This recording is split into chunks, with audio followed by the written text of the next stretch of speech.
Who was Trevor Philips? Not what he did. Not the body count or the meth lab or the crater where the lost MC trailer park used to stand. Who was he, the actual person underneath all that noise, underneath the screaming and the gasoline and the underwear in the desert? The honest answer is that the game never gives you one clean answer. You get 100 fragments instead. A man standing alone in the dark at 3 a.m. outside his trailer, staring at the horizon. A man crying in front of his mother, unable to finish a sentence. A man who stamped on someone's skull in the dirt and then, within the same hour, drove 30 miles because he was worried about a friend. The fragments do not resolve into something neat. They do not add up to a monster, and they do not add up to a hero. They add up to Trevor, Sandy Shores, Blaine County, San Andreas. The year is 2013. The town barely qualifies as a town. A strip of gas stations, a scrapyard with the fence peeled back in 3 places, a few trailers parked too close together in the heat, surrounded by scrub grass and cracked asphalt. The Alamo Sea sits nearby, that dying inland body of water whose shoreline keeps pulling back from the earth as though it is embarrassed to be there.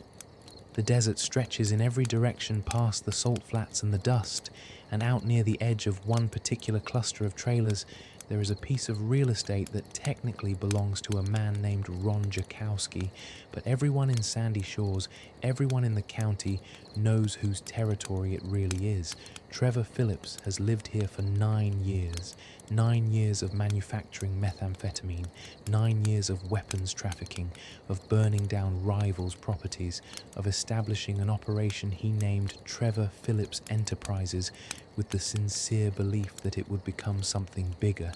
He has made enemies of the Lost MC motorcycle gang, the Aztecas street gang, and the O'Neill brothers, and then forced all 3 into uneasy arrangements that held together mostly because everyone involved had seen what happened to people who challenged him directly.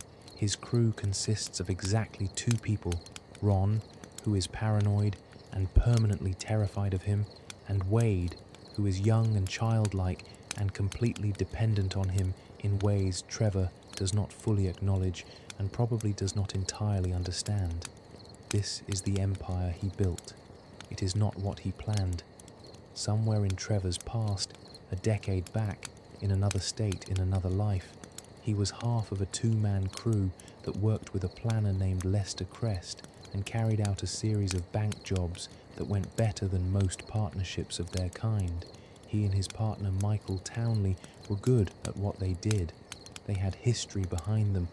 They had trust, or something that functioned as trust, and they had a decade's worth of shared risk that bonds people in ways that are difficult to replicate anywhere outside of war zones and heist crews. What they had instead, after a job that went wrong in a frozen border town called Ludendorff in 2004, was a grave in a church cemetery, a missing man, and 9 years of silence. Trevor thought Michael was dead. He mourned him. He had R.I.P. Michael, 1965-2004, brother tattooed on his left arm, and he wore that inked lie for almost a decade while running drugs and guns in a desert that had no particular interest in his grief. He wrote letters to their 3rd partner, Brad Snyder, who he believed was serving time in federal prison. Brad wrote back occasionally, short, careful letters, months apart. Trevor read them and felt something he might have called connection, which was most of what connection looked like for him by then. He did not know that Brad had been dead since 2004. He did not know that the letters he was reading were written by Federal Investigation Bureau trainees, working under the direction of a corrupt agent named Dave Norton, whose job was to keep Trevor traceable and pacified from a safe distance. He did not know that Michael Townley was alive and well and had spent 9 years living as Michael DeSanta in a mansion in Rockford Hills, Los Santos, with a wife, 2 teenagers, a therapist, and a pool. The morning that everything changed started the way many mornings started in Sandy Shores. Trevor was inside his trailer with a woman named Ashley Butler, who was already involved with someone else, and the television was on in the background, and a news segment came up about a jewel store robbery in Rockford Hills. A security guard was being interviewed. He quoted one of the robbers, "You forget 1,000 things every day, pal. Make sure this is one of them." Trevor stopped what he was doing. He had heard that phrase before, many times, over many years, from one specific person. He straightened up, zipped his pants, picked up a beer from the counter, and walked out of the trailer into the Blaine County heat. He stood in the dirt in front of the trailers and stared at nothing. And for a moment the engine of violence that had been running at full speed for 9 years slowed down to something almost quiet, because Trevor Philips, the most dangerous person in Blaine County by a significant margin, was doing something unexpected. He was thinking, if you're just settling in tonight and you've been looking for somewhere to rest while a good story plays out, this channel makes long-form law sleep documentaries exactly like this one. New uploads come regularly, and subscribing keeps them coming your way. Within the hour of that quiet moment, a man who had come to confront Trevor was dead in the dirt outside the trailer.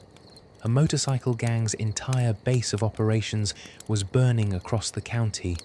A young man named Wade was driving south to Los Santos with instructions to find Michael Townley, dead or alive, and the story of how Trevor came to be standing in that desert with a beer in his hand and a war already starting behind him begins not in Sandy Shores and not in 2013.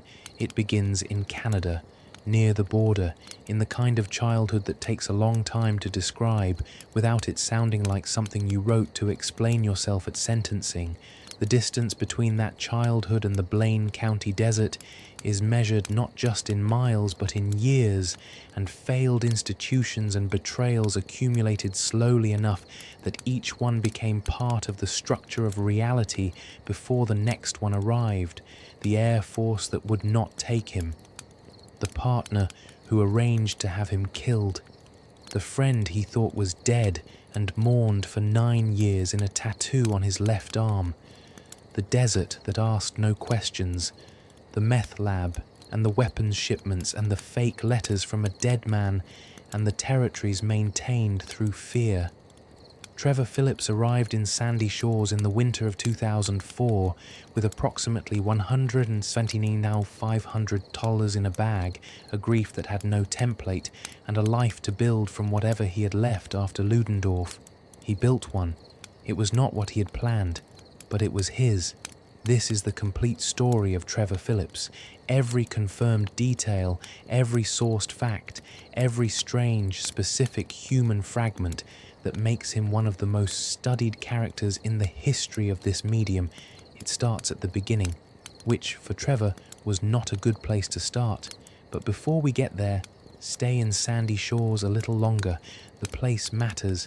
People who write about Trevor as though he exists in a vacuum, as though the desert is just a backdrop, miss what the desert actually did to him across those 9 years.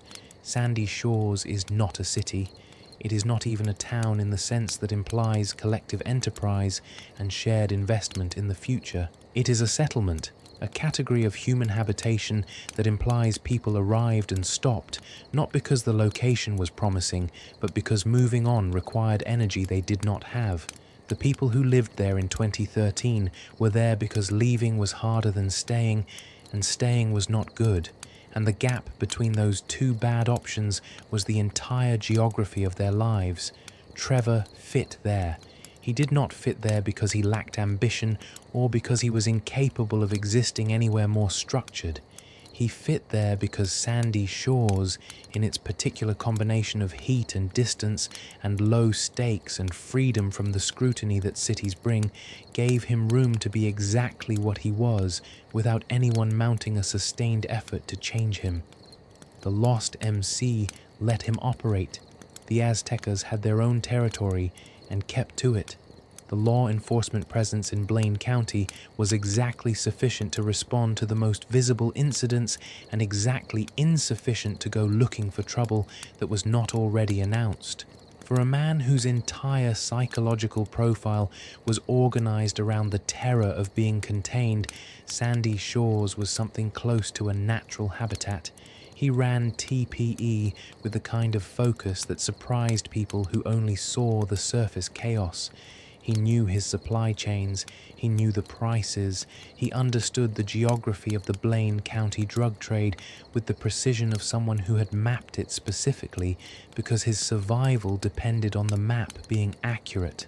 When the triads came to him to discuss a potential partnership, Tao Cheng and his translator arriving on behalf of Wei Cheng's organization, which was looking to expand its distribution into Blaine County, Trevor responded with what looked like chaos and was actually a very deliberate assessment of what the triads were worth as partners and what they were worth as problems. The meeting was interrupted by the Aztecas taking revenge for the attack on Ortega, and in the chaos, Trevor hid Tao and his translator in a freezer while he fought off the attackers himself, and afterward the triads went to the O'Neill brothers instead because Wei Cheng had decided that Trevor's operation was too unstable for a serious partnership. The decision cost the O'Neills their ranch. That is the version of Trevor that Sandy Shores produced over 9 years. Not just the violence, but the territorial intelligence behind it. A man who understood exactly what he controlled and what it took to keep controlling it, and who made the calculation every day that this was what his life was going to be, until the television said the words. Somewhere in all of this, underneath the meth lab and the weapons shipments and the territorial negotiations, Trevor Philips was waiting, not consciously, not in the way a person waits for something they know is coming, but waiting in the way that a question without an answer waits, as an open space in the architecture of a person's understanding of their own life, a gap where certainty should be but isn't. The question was Michael, not Brad. Brad's absence was explained, was contained in the frame of prison correspondence and eventual release. But Michael's absence was total. Michael was in a grave in Ludendorff, and the grave did not write letters, and the grave could not be visited for practical reasons, and so Michael was simply gone, a fact that Trevor had learned and accepted and tattooed on his arm and carried. You cannot carry 9 years of something without it changing the shape of what you are. By 2013, the tattoo on Trevor's left arm was 9 years old. The edges of it had softened slightly, the way tattoos do over years, the lines less sharp, the ink settled deeper into the skin. He had not removed it. He had never seriously considered removing it. The tattoo was not a decoration. It was a record of something real that had happened, of a loss that he had processed in the only language he trusted, which was the physical and the permanent. He was about to find out that the loss was not what he thought it was, and the finding out was going to happen in the most ordinary possible way. A news program, a security guard, a phrase said on camera, which is how most catastrophic realizations arrive, not dramatically, not with preparation time, through the television in a trailer in the Blaine County desert, while the person who was about to have their understanding of 9 years rearranged was in the middle of something else entirely. This is the complete story of Trevor Philips. Every confirmed detail, every sourced fact, every strange, specific human fragment that makes him one of the most studied characters in the history of this medium. It starts at the beginning, which for Trevor was not a good place to start. Before Trevor Philips was anything else, he was a problem for his creators. The question of who he would be began with a different question. Grand Theft Auto V, the 7th main entry in Rockstar's series, was going to be their most ambitious project yet. 3 playable protagonists in a single open world, each with their own story, their own emotional arc, their own reasons for being in the game. The first 2 came together with some clarity. Michael DeSanta was the retired heist man who could not stay retired, the ego-driven criminal who wanted the benefits of a normal life without giving up the rush that made normal life feel like punishment. Franklin Clinton was the younger man with ambition and talent and a deep frustration with the limits of where he had started. the third protagonist, was harder to define. Rockstar Games co-writer Dan Houser talked about it later in a Game Informer interview, and the way he described it suggests that Trevor emerged less from deliberate design than from a gap. Michael was the ego, controlled, self-aware, concerned with managing appearances. What the story needed on the other side of that was someone who refused all of that. "What about the guy who didn't do that?" Hauser said. "What about the opposite guy? What about the guy who just says F's off every moment, is relentless, doesn't want to stop taking drugs, doesn't want to stop partying, doesn't want to be told no by anyone?" That question became Trevor. Hauser described him in explicitly Freudian terms. Michael was the ego. Trevor was the id, the raw, unfiltered engine of desire that runs beneath conscious thought, the part of the mind that wants what it wants without negotiation or delay. The id does not compromise. It does not defer. It does not weigh consequences against rewards. It simply moves toward what it wants and away from what threatens it, and everything in between, social norms, other people's feelings, the legal system. It is just friction to be pushed through. In Sigmund Freud's model of the mind, the id is the oldest part, the most primitive, the part present before language and logic and the learned behavior that makes a person tolerable to other people. Hauser took that concept and dropped it into a fictional desert in San Andreas, gave it a Canadian accent and a meth addiction and a decade of unprocessed grief, and let it walk around. The design decision to structure the three protagonists around Freudian categories is one of the more intellectually ambitious choices in GTA 5's construction. Freud's model divides the mind into three components: the ID, the ego, and the superego. The id wants, the ego manages and mediates, the superego imposes the external moral standards that the ego must negotiate with. In GTA 5's reading, Michael is the ego, managing contradictions between what he wants and what the world requires, aware of his own self-deception in ways that Trevor is not. Franklin functions closest to a superego in the structural sense. He carries a moral awareness about the things he's doing that shapes his decisions in ways that neither Michael nor Trevor allows. And Trevor is the id, wanting, moving, taking, without the mediation layer that would slow him down or redirect him. This framing helps explain why the three endings work the way they do. The id cannot be reconciled with the world indefinitely. It either burns or survives on its own terms. Ending A is the id destroyed by the ego and the superego working together, finding the impulse toward chaos intolerable enough to eliminate. Ending B is the id cutting itself off from both, refusing to participate, going cold, surviving alone. Ending C is the resolution where all three components remain intact and find a way to coexist, which is the closest the Freudian framework comes to health. Rockstar chose health, but the ID needed a body, and it needed a voice. Stephen Ogg is a Canadian actor who was, by 2010, doing solid work in smaller roles and looking for something to break through in. When he and Ned Luke, who would play Michael DeSanta, walked into the same audition room for an unspecified Rockstar Games project, neither of them knew they were auditioning for a Grand Theft Auto title. The confidentiality was total. They only learned the actual game when they signed their contracts. What Ogg remembered about that audition was the chemistry between him and Luke. The two of them in the room together had something immediate, an unscripted back and forth that Ogg believed helped secure both of them the roles. They began the actual production work in 2010, 3 years before the game shipped. Their performances were captured almost entirely through motion capture, body and face and movement recorded simultaneously in a studio environment, the same process used for major film productions. Rockstar built Trevor's physical appearance on Ogg's own face and body, the lanky frame, the sharp features, the way the character moves. These came from watching how Og moved and translating that into the model. The personality, though, came from somewhere else. Og cited Tom Hardy's portrayal of Charles Bronson in the 2008 biopic Bronson as the primary influence on how he played Trevor.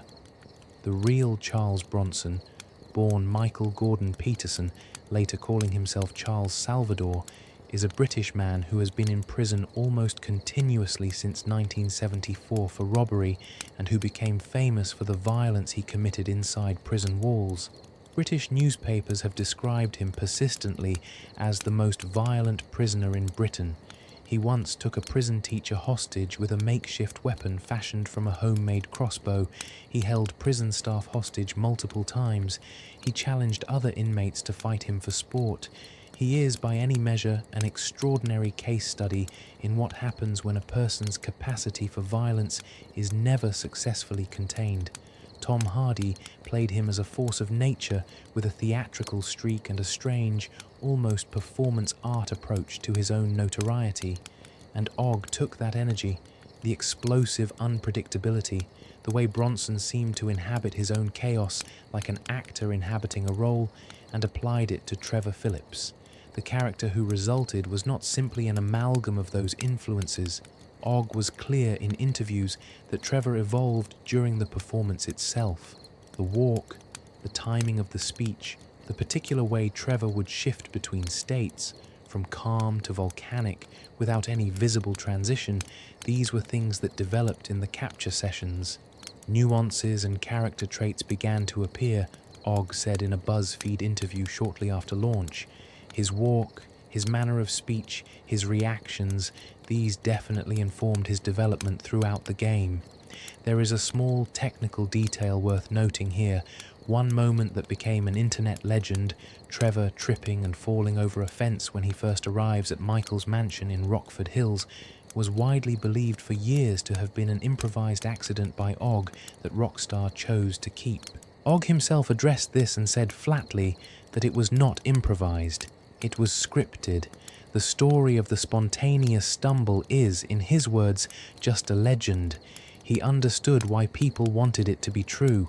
It felt too perfectly messy and human to have been planned, but it was planned. That is, in a way, exactly what Trevor is, something that looks like pure accident and chaos, but was actually constructed very carefully by people who spent years thinking about the specific shape of a man who refuses to perform reasonableness for anyone. Dan Houser also said something else about Trevor in that same period of interviews, something that gets cited less often than the ID quote, but might be more useful. He said that Trevor kills without remorse like a psychopath, but becomes genuinely sentimental for the right reasons when the moment calls for it. The sentiment is not fake. Trevor crying in front of his mother is not performance. Trevor's grief over Michael's presumed death, 9 years of it, is not manufactured for the narrative. These things in him are real. That contradiction is where the character lives. Not in the violence is the surface. Underneath it is something that wants connection badly enough that it will do almost anything to keep the connections it has, and will destroy almost anything that threatens them. Rockstar had that character in mind when they wrote his history. There is something worth pausing on regarding how the three protagonist structure shaped Trevor specifically. With a single protagonist, a game controls the player's moral footprint. You play who you play, you do what the story requires. Two protagonists allows for contrast, but still requires each character to be functional enough that the player can inhabit either one without fundamental discomfort. Three protagonists creates a different problem entirely. You need at least one of them to embody what players actually do in Grand Theft Auto games when the story is not directing them. Players kill people in GTA games. They blow things up. They drive into crowds and set fire to cars and do things that, if asked to justify in a story context, they could not. Single protagonists like Nico Bellic in GTA 4 carried a weight of conscience around this. Nico was troubled by violence in ways that made the disconnect between his stated values and the player's actions feel like a philosophical tension the game never fully resolved. Dan Hauser, in his Lex Fridman interview in 2025, reflected on this problem. The best resolution he felt they had ever achieved was when playing as Trevor in GTA 5, If You Wanted to Be Crazy, because Trevor's character gave the player permission that earlier protagonists had denied. Trevor does not feel bad about the violence. The violence is who he is, not what happens to him. When a player runs a stranger off the road and over a cliff as Trevor Philips, the action fits within the frame of the character instead of existing in contradiction to it. This was a deliberate design decision. Rockstar wanted a protagonist who closed the gap between the GTA gameplay loop and the character's inner life, and they created one by building the inner life around the violence rather than against it. The commercial calculation also worked. Trevor Philips became the character most associated with GTA 5 in the years after release. He appeared prominently in the promotional materials, including a large section of the box art. In the years since 2013, when the game has been discussed in retrospect, it is usually Trevor's name that comes up first. Edge magazine, in its original 2013 review, called him the standout protagonist of the three. IGN's Andy Corrigan compared him directly to Heath Ledger's Joker, specifically the quality of not pretending to be something other than what you are, of existing in your chaos rather than apologizing for it. The comparison has limits. The Joker is a symbol, a philosophical position made flesh. Trevor is more specific than that. He has a Canadian accent he is embarrassed about. He cannot find Rome on a map. He has "fuck you" tattooed across his knuckles and cut here with a dotted line on his neck. And these are not artistic choices so much as products of an aesthetic sensibility that has no filter between impulse and expression. He is the id, yes, but a very particular, very Canadian, very specific id, built from details that a symbol would not need and a real person accumulates without meaning to. Stephen Ogg understood this. His performance throughout the game maintains the specific over the general. Trevor does not speak in metaphors or manifestos. He speaks in complaints, threats, observations, and occasional genuine emotion that arrives without warning. The emotional range Ogg brought to the role is what separates Trevor from being simply the violent one. In a scene with his mother, he becomes small and scared in a way that most actors playing violent characters never allow. In scenes with Michael, the history between them is audible. These are two people who know each other so well that the things they don't say take up more space than the things they do. Ogg once said that eliciting sympathy alongside the chaos was the hardest part of the role and the part that meant the most to him. Most audiences came to Trevor ready to enjoy the spectacle, getting them to actually care about him, to feel the 9 years of grief and the tattoo and the fake letters as genuinely tragic rather than as narrative furniture for the chaos, required something beyond performance. It required the audience to accept that the most violent person in the game was also somewhere underneath all of it, someone who had lost a great deal and was still carrying it. Most of them accepted this. It is a history that begins in Canada, near the border of the United States, in circumstances that do not invite easy summary. Trevor Philips was born in Canada, near the American border, in what he once described, with a mixture of defensiveness and self-deprecating irony, as the Canadian border region of America. The insecurity about his nationality was specific and persistent. Nearly all of Trevor's rampage side missions, the optional violence challenges scattered across Blaine County, were triggered by someone mocking his Canadian accent. He was deeply sensitive about it in a way that did not match the rest of his apparent indifference to judgment. Most things that people said or did to him were met with either violence or disregard, and the specific sting of Canadian jokes was one of the few consistent exceptions. This is not incidental.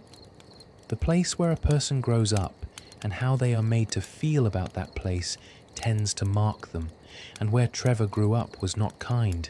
The details come from the game itself, from mission dialogue, from in-car conversations, from the exchanges that happen when you send Trevor to hang out with Michael or Franklin and listen to what they say to each other when they drop their guard slightly. The picture that assembles from those fragments is not complete. Rockstar deliberately left gaps. What they gave the player is enough to understand how Trevor became what he became, without providing a neat clinical summary that would make him feel like a case study rather than a person. His father was physically abusive. This is confirmed directly through in-game dialogue, not implied, not hinted at, stated. Trevor's father beat him during childhood with a regularity and severity that left marks that had nothing to do with the skin. The kind of violence a child receives early from someone they depend on does not stay in the past. It informs the entire subsequent architecture of the self. His mother was emotionally abusive. She was overbearing, controlling, treated Trevor with contempt in the specific way that some parents treat their children as proof of their own disappointments, as things that came out wrong and keep being wrong and cannot be fixed. She called him useless. She made clear she expected nothing from him and found even that expectation difficult to fulfill. There is a mission late in the game where Trevor visits his mother, and the transformation in him during that visit is one of the stranger moments in the entire story. The man who killed Johnny Klebitz in under a minute, who wiped out an entire motorcycle gang's trailer park without losing his stride, who tortured a government informant in a basement for the FIB, that man reverts to a scared child in front of this one woman. He cannot hold his composure. He cannot finish sentences. Something about her presence reaches back past every year of violence and survival and pulls him directly back to being a boy who could not do anything right. She had clients visiting her bedroom when Trevor and his brother were children. The family, such as it was, moved through trailer parks and, by some accounts, environments adjacent to the sex trade, with men cycling in and out of the household in roles that never added up to fatherhood. Trevor once said he never had a father. What he meant by this specifically was that up to 8 different men passed through the household and were given or took the title of daddy over the years, none of whom held the role for long, and none of whom he classified as an actual father figure. 8 men, all temporary, all with the particular authority that comes from being in a household and being bigger than the child, even when that authority was exercised badly. As punishment, Trevor and his brother were put into small rooms, closets, crawl spaces. The specific domestic geography of their childhood included these confined spaces in ways that suggest the confinement was used as control. He had a brother named Ryan. Ryan Phillips is the most underexplored corner of Trevor's story, both because the game gives you very little and because what it does give you is uncomfortable. The only direct mention of Ryan in the game comes from a random encounter in Vinewood Boulevard, where a man dressed as a zombie approaches Trevor and strikes up an odd conversation. At some point in that exchange, Trevor says that the zombie reminds him of his brother Ryan. He adds that he was not that fond of Ryan. He mentions that Ryan died in an accident. The word accident lands strangely. Trevor puts it in a particular register, not grief, not guilt exactly, but something careful. The game does not confirm what actually happened to Ryan. It places the word accident in quotation marks you can hear but cannot see, and then moves on. The fan community has debated it for over a decade. The most common reading is that Trevor killed his brother at some point in their shared childhood or adolescence in one of the rages that would become his defining characteristic as an adult. The game does not confirm this. It does not deny it. It simply leaves the door open and walks away. What is confirmed is that Ryan is dead, that Trevor did not miss him, and that the dead brother only ever surfaces in one specific moment in the entire game, a man in zombie makeup on a boulevard in Los Santos, and Trevor saying quietly, "You remind me of Ryan." The childhood also produced at least 2 documented incidents of violence before Trevor reached adulthood, both of which he recounted to other characters in conversations that the player might easily miss. The first involved a clarinet player. At some point during his school years, the exact age is not specified, Trevor was either in a class, a school event, or some other setting that involved someone playing the clarinet in a way he found objectionable. He strangled the player with the instrument's own strap. He mentions this to a character named Cletus in a side conversation, delivered in the flat, matter-of-fact way that Trevor recounts most of his early history, as though the violence was simply a reasonable response to a situation that called for it. The second incident involved hockey. Trevor, at some point, tried out for a hockey team. He did not make the cut. His response to this rejection was to sodomize his hockey coach with a hockey stick. He mentions this himself in the same register, not boastful, not horrified, but matter-of-fact. Something happened. He responded. He's describing the chain of events. He also developed a fear of clowns during childhood. This one he never fully explains. It simply sits there in his biographical record, this specific phobia in a man who is otherwise afraid of almost nothing. The clown fear is one of the details that fans have seized on as evidence that Trevor's childhood contained things beyond what the game directly describes, that the specific shape of his fears points back to specific experiences he never talks about directly. He dropped out of school. The timing is unclear, but the consequence was that he emerged from childhood and early adolescence without formal education, without particular skills outside of the violence that came naturally to him, and without a social structure that would take him anywhere recognizable. He believed for years that ancient Rome was located inside the United States. This was not a joke.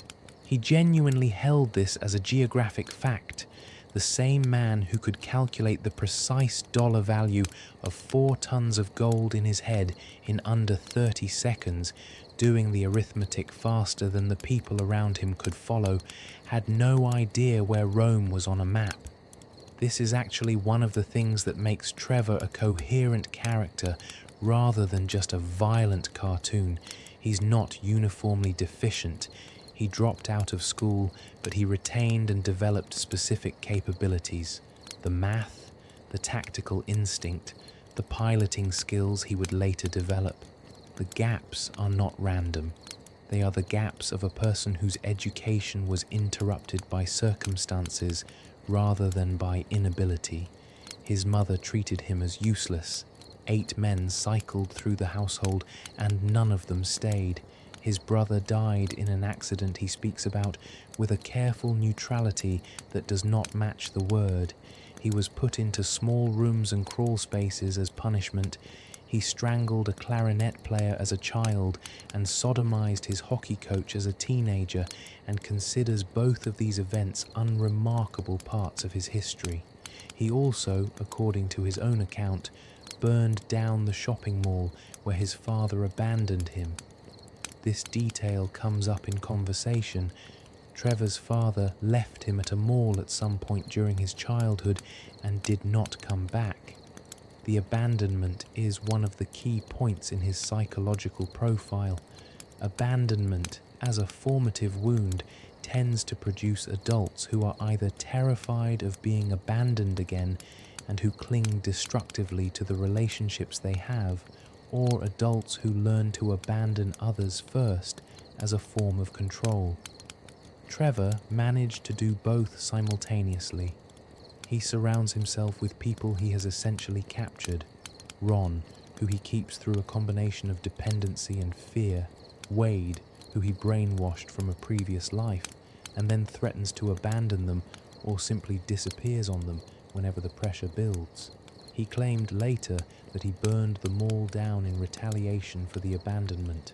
Whether this is literally true or whether it is one of the stories Trevor tells about himself, the kind of story that might have been true at some point and then calcified into self-mythology, is unclear. What is clear is that the mall is where his father left him, and his father did not return, and his father died when Trevor was approximately 10 years old, and by Trevor's own accounting, he did not process this as grief so much as simply another data point in a long series of data points about what adults do when you need them. The mall story is worth sitting with for a moment, not because the arson is the important part. Trevor has started many fires and the specific origins of this one are unverifiable, but because of the geography of the event. A shopping mall, a busy, public, lit-up space full of people and noise and commerce, the kind of place where a child can be left in a crowd and the crowd will absorb the child into its general motion and no one will notice for a long time that the child has been there longer than anyone left with them. Being abandoned in a crowd is a specific kind of abandonment. It leaves you surrounded by people who have no connection to you and no particular reason to attend to you, which produces a kind of loneliness that is sharper than the loneliness of being alone. You can see connection everywhere you look, and none of it is directed at you. If this experience shapes anything in a developing person, it shapes the sense of what being present among others actually costs. What you have to be and do and perform to make people stay rather than drift past you. Trevor did not learn the conventional lesson from this. He did not learn to be appealing or charming or accommodating in ways that made people want to stay. He learned instead that the only reliable way to keep people close was to make leaving structurally difficult. Ron could not leave, because Ron was dependent on the operation and afraid of what would happen if he defected. Wade could not leave because Wade had been, by Trevor's own design, removed from the context in which leaving had been possible. Michael had seemed, once, like someone who would stay. He had not. The mother situation requires a note about how the game handles it. The Mrs. Phillips mission is one of the few times in GTA 5 where the game's tone shifts completely without signaling that it is about to. You approach this mission expecting something within the range of what the game usually does, driving somewhere, meeting someone, a confrontation that resolves through some combination of threat and violence. Instead, what you get is Trevor visiting his mother and being unable to function in her presence. The combat-ready, explosively confident man who has been destroying property and people across 2 acts of the game sits down in front of his mother and loses access to everything that usually defines him. She talks to him. He responds in fragments. She makes requests that he agrees to. He cannot look at her directly for any sustained period. He flinches from her criticism in a way that reads as completely involuntary, not the calculated flinch of someone managing a powerful person, but the genuine physical contraction of someone whose nervous system still associates this specific voice with specific outcomes from long ago. The game confirms that she was emotionally abusive. What it suggests, but does not directly confirm, is that her abuse may have crossed into other categories. The implication is handled with restraint. Trevor's behavior in her presence, certain things he says in other contexts, the particular register of the distress, but it is legible enough that the fan community has catalogued it extensively. Rockstar's writers made a decision about what happened in that house and how much of it to put on screen, and they chose suggestion over statement, which is often the more honest approach to things that are genuinely difficult to say directly. The specific detail of Trevor's fear of clowns does not have a known origin. He mentions it. The game does not explain it, but clowns are, among other things, the specific fear of a person who cannot trust the face in front of them, who has learned that a performed expression does not reflect the reality underneath, that the smile painted on is not the same as the feeling behind the eyes. If Trevor's childhood was organized around adults who presented one version of themselves while operating from another, the clown, as a symbol of exactly that disconnect, has a certain coherence. He dropped out of school. The timing is unclear, but the consequence was that he emerged from childhood and early adolescence without formal education, without particular skills outside of the violence that came naturally to him, and without a social structure that would take him anywhere recognizable. He believed, for years, that ancient Rome was located inside the United States. This was not a joke. He genuinely held this as a geographic fact.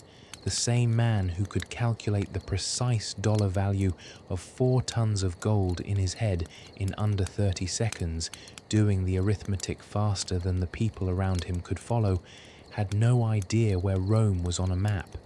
This is actually one of the things that makes Trevor a coherent character rather than just a violent cartoon. He is not uniformly deficient. He dropped out of school, but he retained and developed specific capabilities. The math, the tactical instinct, the piloting skills he would later develop. The gaps are not random. They are the gaps of a person whose education was interrupted by circumstances rather than by inability. There is a version of Trevor Philips who, given a different set of starting conditions, ends up somewhere else entirely. Not necessarily somewhere good. The psychology that produces the violence is baked in deep enough that better circumstances would not have eliminated it, but somewhere more contained. With the math skills and the spatial intelligence and the ability to perform under pressure, there are legitimate careers that would have been available to him if the foundation had been different. The foundation was not different. His mother treated him as useless. 8 men cycled through the household, and none of them stayed. His brother died in an accident he speaks about with a careful neutrality that does not match the word. He was put into small rooms and crawl spaces as punishment. He strangled a clarinet player as a child and sodomized his hockey coach as a teenager, and considers both of these events unremarkable parts of his history. The school dropout needs a specific texture to it as well. In the context of the Canadian border region, small communities, limited institutional resources, the kind of school environments that function on minimal infrastructure and rely on students arriving with enough home stability to make formal education viable, a child from Trevor's household was already at a structural disadvantage before he walked through the door. The abandonment by his father around age 10 removed whatever stability that relationship had provided, minimal though it was. The mother's income coming through the sex trade created an environment that did not support regular school attendance or the completion of homework in the evenings. He fell behind. Falling behind in school when you are also performing acts of violence on classmates and teachers tends to produce a particular kind of institutional response: suspension, referral, eventually withdrawal. Whether Trevor withdrew himself or was asked to leave is not specified.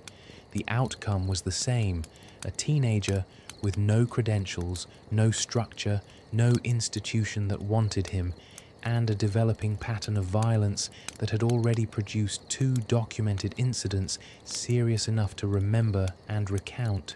What he had in this period was the sky. The love of flight arrived in childhood.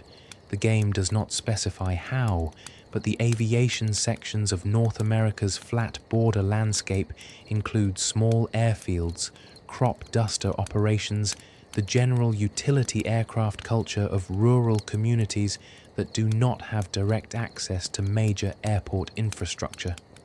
A child with Trevor's combination of mechanical aptitude and desire for environments that reward skill rather than social compliance would have found something in the airfield context that the school and household did not provide. He learned, he read about aircraft, he understood how they worked in the specific self-taught way that technically gifted people who drop out of formal education understand things, deeply in the areas they chose to pursue, completely absent in the areas they did not. When the time came to try to make something of this skill, the Canadian Air Force was the obvious structure, a uniform, a rank, a framework of authority that would tell him what the violence was for, a cockpit. The cockpit did not work out, but the sky stayed. This is the Canadian border region of America where Trevor Philips grew up. He got out the only way he could figure out how. He learned to fly. Trevor loved planes. This is one of the stranger consistencies in his character, that a man who destroys things with such efficiency would have a genuine, sustained passion for something as technically demanding and patient as aviation.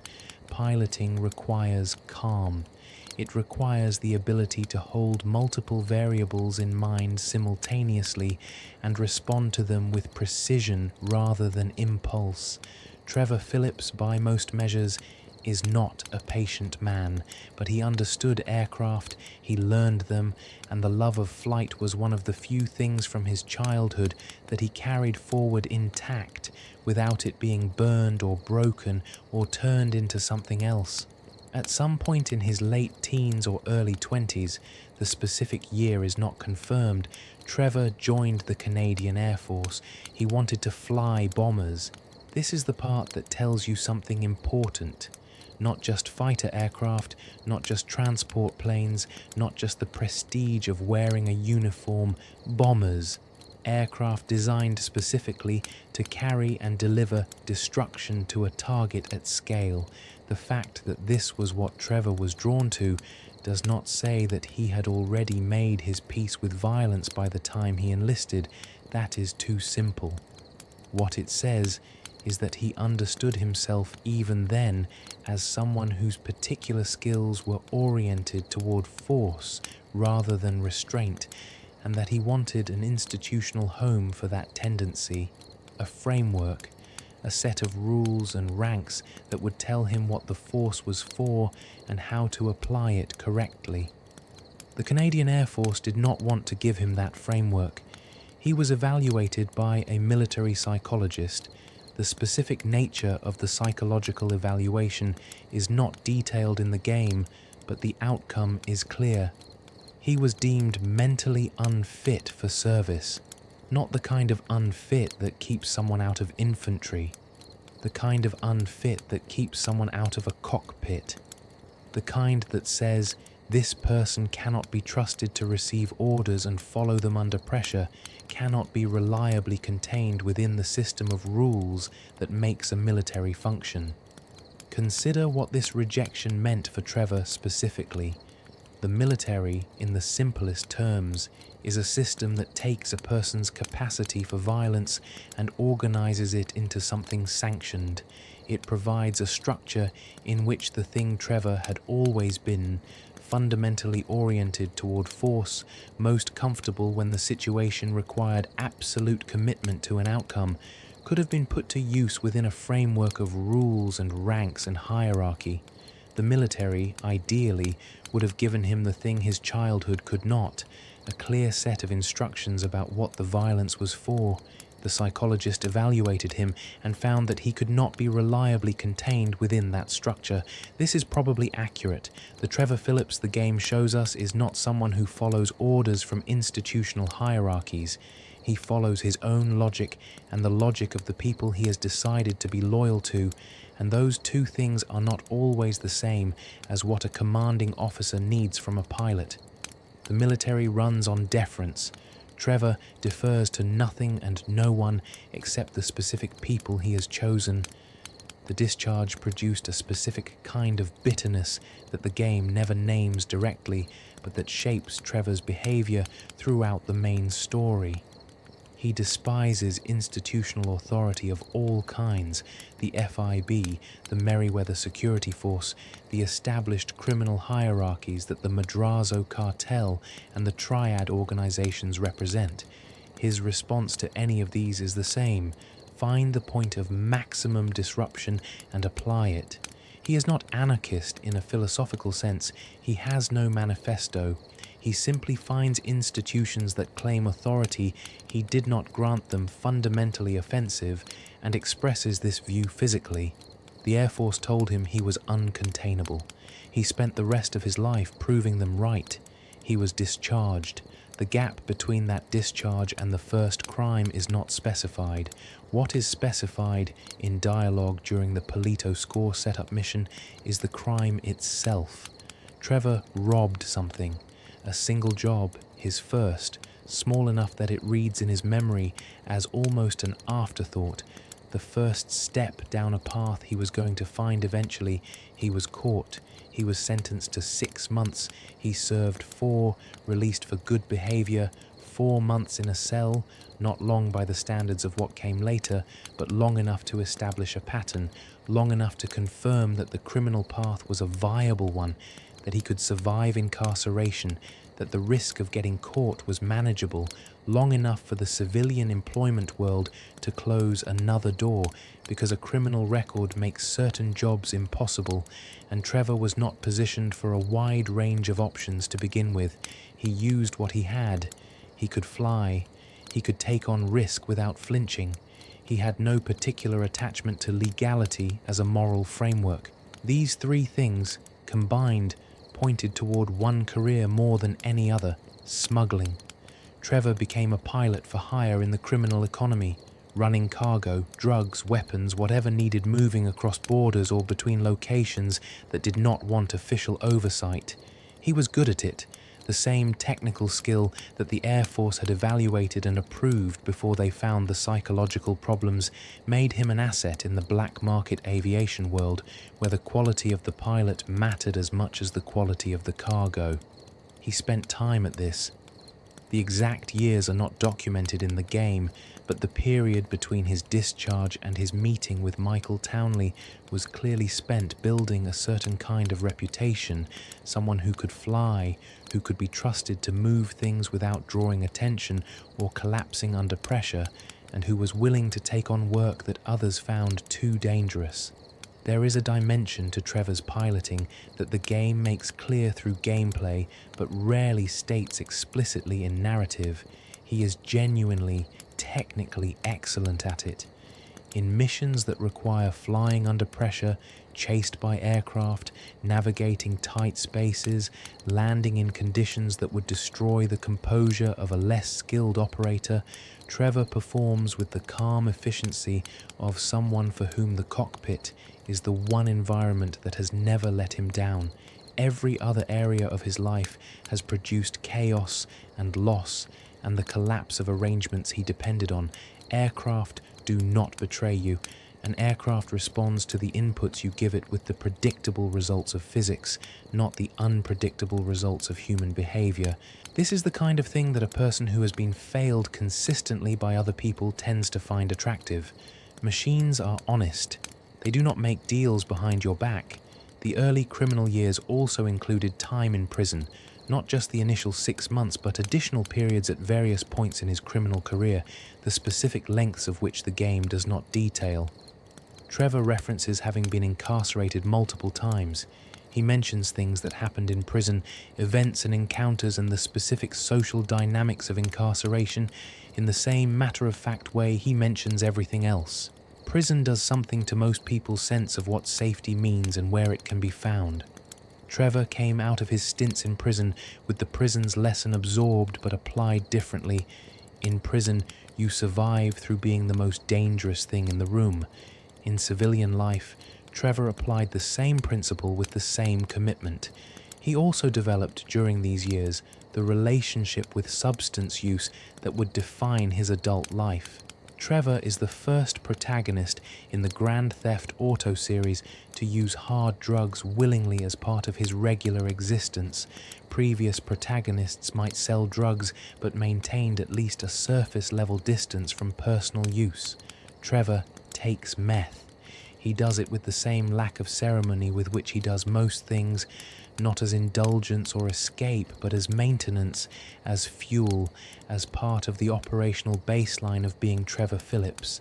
Michael, in one of their conversations, lectures Trevor about his smoking. Trevor's response is to recommend drugs as the healthier alternative. He genuinely believes this. By his mid to late 20s, he was a small-time smuggler with a developing reputation, a discharge from the Canadian Air Force, and one or more prison stints behind him. He had no family to speak of, his father dead, his mother at a distance, his brother gone in the accident. He had skills and recklessness and a capacity for violence that kept escalating in ways that the criminal world he operated in could either use or fear. He needed someone he could work with. Then, in 1993, he met Michael Townley. The first job Trevor and Michael pulled together involved a security guard. Trevor shot him in the eye socket with a flare gun. This is confirmed in the game's own backstory, the specific, almost comedic violence of a flare gun to the face as the first act of a partnership that would define both men for the next 2 decades. It was not planned that way. The job called for something else, but something went sideways, and Trevor solved the problem in the way that Trevor solved problems, and Michael, who was standing there watching, apparently decided that a man who could improvise that efficiently was worth knowing better. The chemistry between them was immediate. Michael Townley, at the point they met, was already an experienced criminal, older than Trevor by a few years. He moved differently, more measured, more strategic, more concerned with how the play would look in 3 moves rather than how it felt right now. Where Trevor was pure ed, Michael was ego, calculating, self-interested, aware of his image and how he wanted others to see him. They should not have worked together as well as they did, but they did. The combination of Michael's planning and Trevor's execution turned out to be effective in ways that neither would have been alone. Michael could design the job. Trevor could carry it out under conditions that would break most people's composure. Small jobs first, then bigger ones, then bigger still. Over the years they worked together. From 1993 up to the winter of 2004, they hit banks and security depots and armed transports across a wide geography. The jobs got cleaner, the amounts got larger. They built a record as a crew. Lester Crest came into this period at some point, the logistics and planning genius who would become a permanent, if reluctant, part of their professional circle. Lester's role was the technical infrastructure, surveillance, entry plans, police scanning, escape routes. He was not a physical participant in the jobs themselves. He was the brain behind the access, and his involvement elevated what Trevor and Michael could accomplish significantly. Then Michael met Amanda. Amanda was a stripper at a club Michael frequented. Whatever combination of factors causes a career criminal in his prime to marry someone who complicates everything, some mix of genuine feeling and the longing for a normal life, and a desire to have something that is purely his and not shared with a crew. Those factors hit Michael hard with Amanda. He married her. They moved. They started building something that looked, from a certain angle, like a regular family. First came Jimmy, then came Tracy. 2 kids growing up in a household where their father's income was generated by violence and their mother was trying to hold something together that had difficult material in its foundation. Michael was not a consistent presence in the way the term usually implies. There were jobs, disappearances, returns, the general rhythm of a man whose professional life kept pulling him away from his domestic one. Trevor remained in the picture, and this is the part that gets overlooked in the simple reading of Trevor as Michael's unhinged shadow. Jimmy and Tracy called Trevor their uncle. He was present, not reliably, not in a way that gave the kids stability in any conventional sense, but present, the loud, strange, occasionally terrifying figure who showed up and cared about them in his way. The game confirms that Michael's kids viewed Trevor as family. Not just Michael's associate, family. This matters because it tells you something about Trevor that the rampages and the meth lab don't. He latched onto Michael's family the way people latch onto things when their own family was missing from the beginning. Michael had built the closest thing to a household Trevor had ever seen function, and Trevor attached himself to it.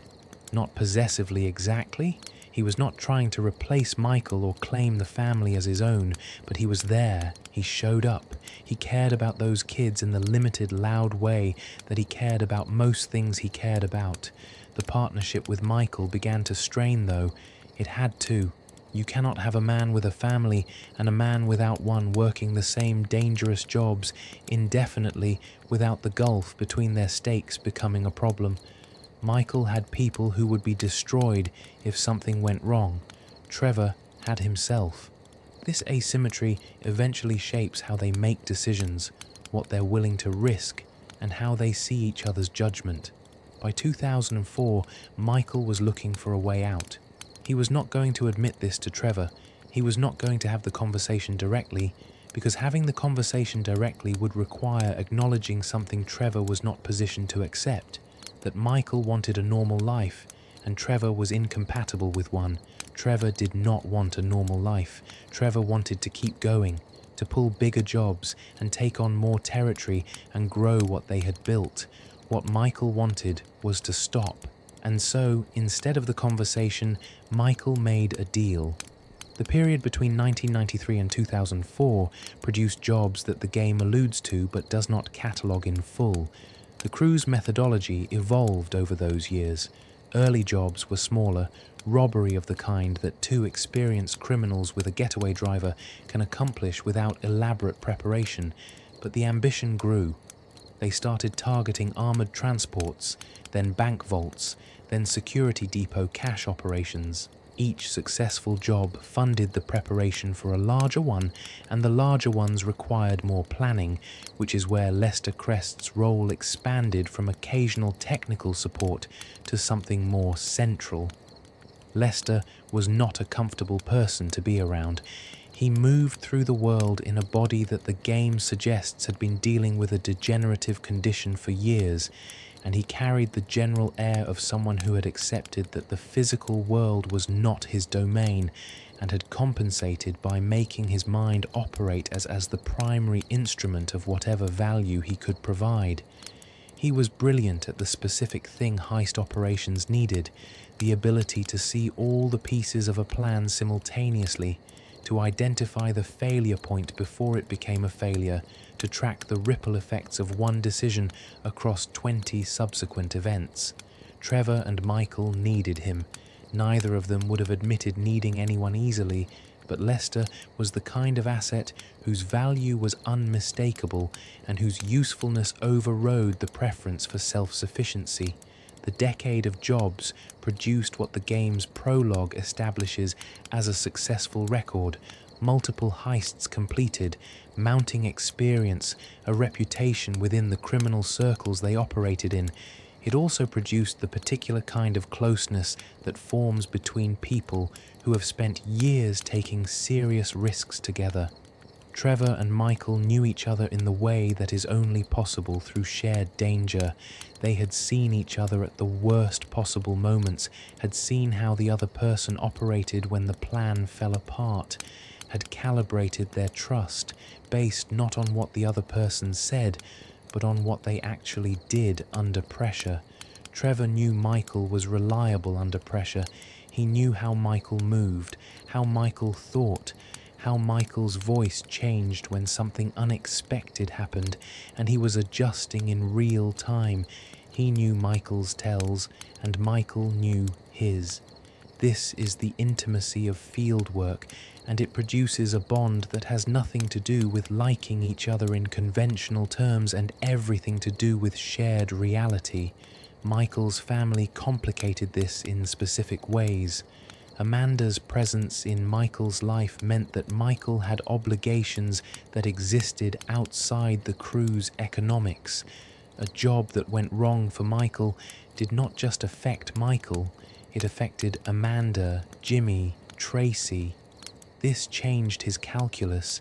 It made him more conservative on some jobs, more willing to walk away from opportunities that Trevor saw as viable, more focused on the question of what the worst-case outcome looked like for the people who depended on him. Trevor had no one who depended on him in that way. He He did not have a family to protect. The absence of that particular vulnerability made him more willing to push into situations that Michael's obligations made him pull back from. As the years passed, this gap between their risk tolerances grew instead of shrinking, and by the early 2000s it was large enough to shape the decisions they made on jobs in ways that created friction neither of them fully articulated. Jimmy and Tracy called Trevor Uncle. This is not decoration. Trevor showed up. He was present with those kids in the disorganized, sporadic, occasionally terrifying way that was the only way he knew how to be present with anyone. He brought energy that the household otherwise lacked. He said things to them that adults typically don't say to children, which the kids probably found more interesting than what adults typically say. He watched them with a watchfulness that was not parental exactly. He was not responsible for their development in any formal sense, but was something in the neighborhood of genuine concern. Jimmy and Tracy were, for a decade, the closest Trevor came to having a family of his own.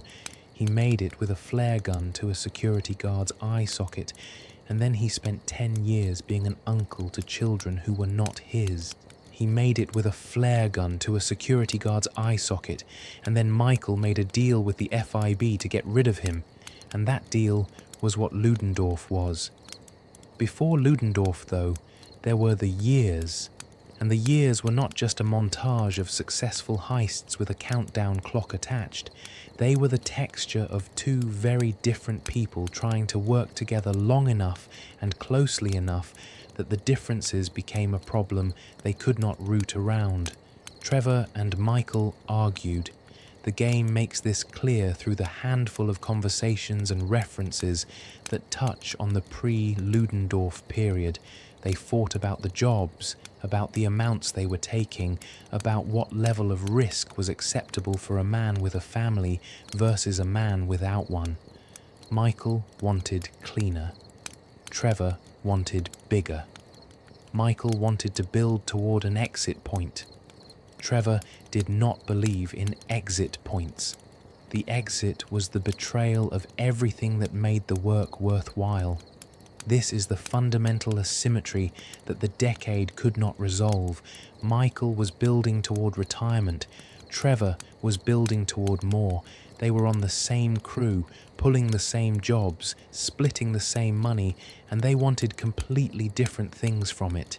The agreement to keep working together was, from Michael's side, always provisional, always with an internal asterisk, always subject to revision the moment the right opportunity appeared.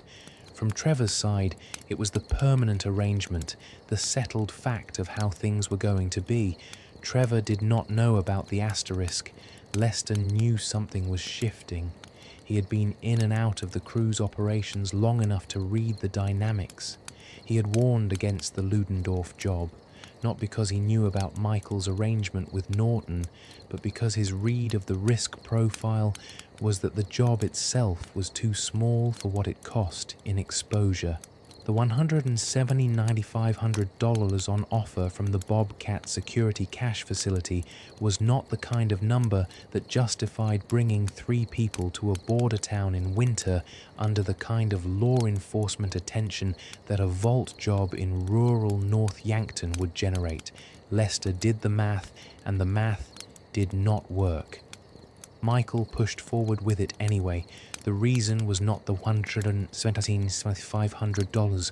The reason was the deal with Dave Norton, which required a specific job at a specific location with a specific crew. The Ludendorff job was never about the money. It was about the geography, a remote location where a shot could be fired, a body could be buried, and the whole thing could be tied up before any jurisdiction with adequate resources got involved.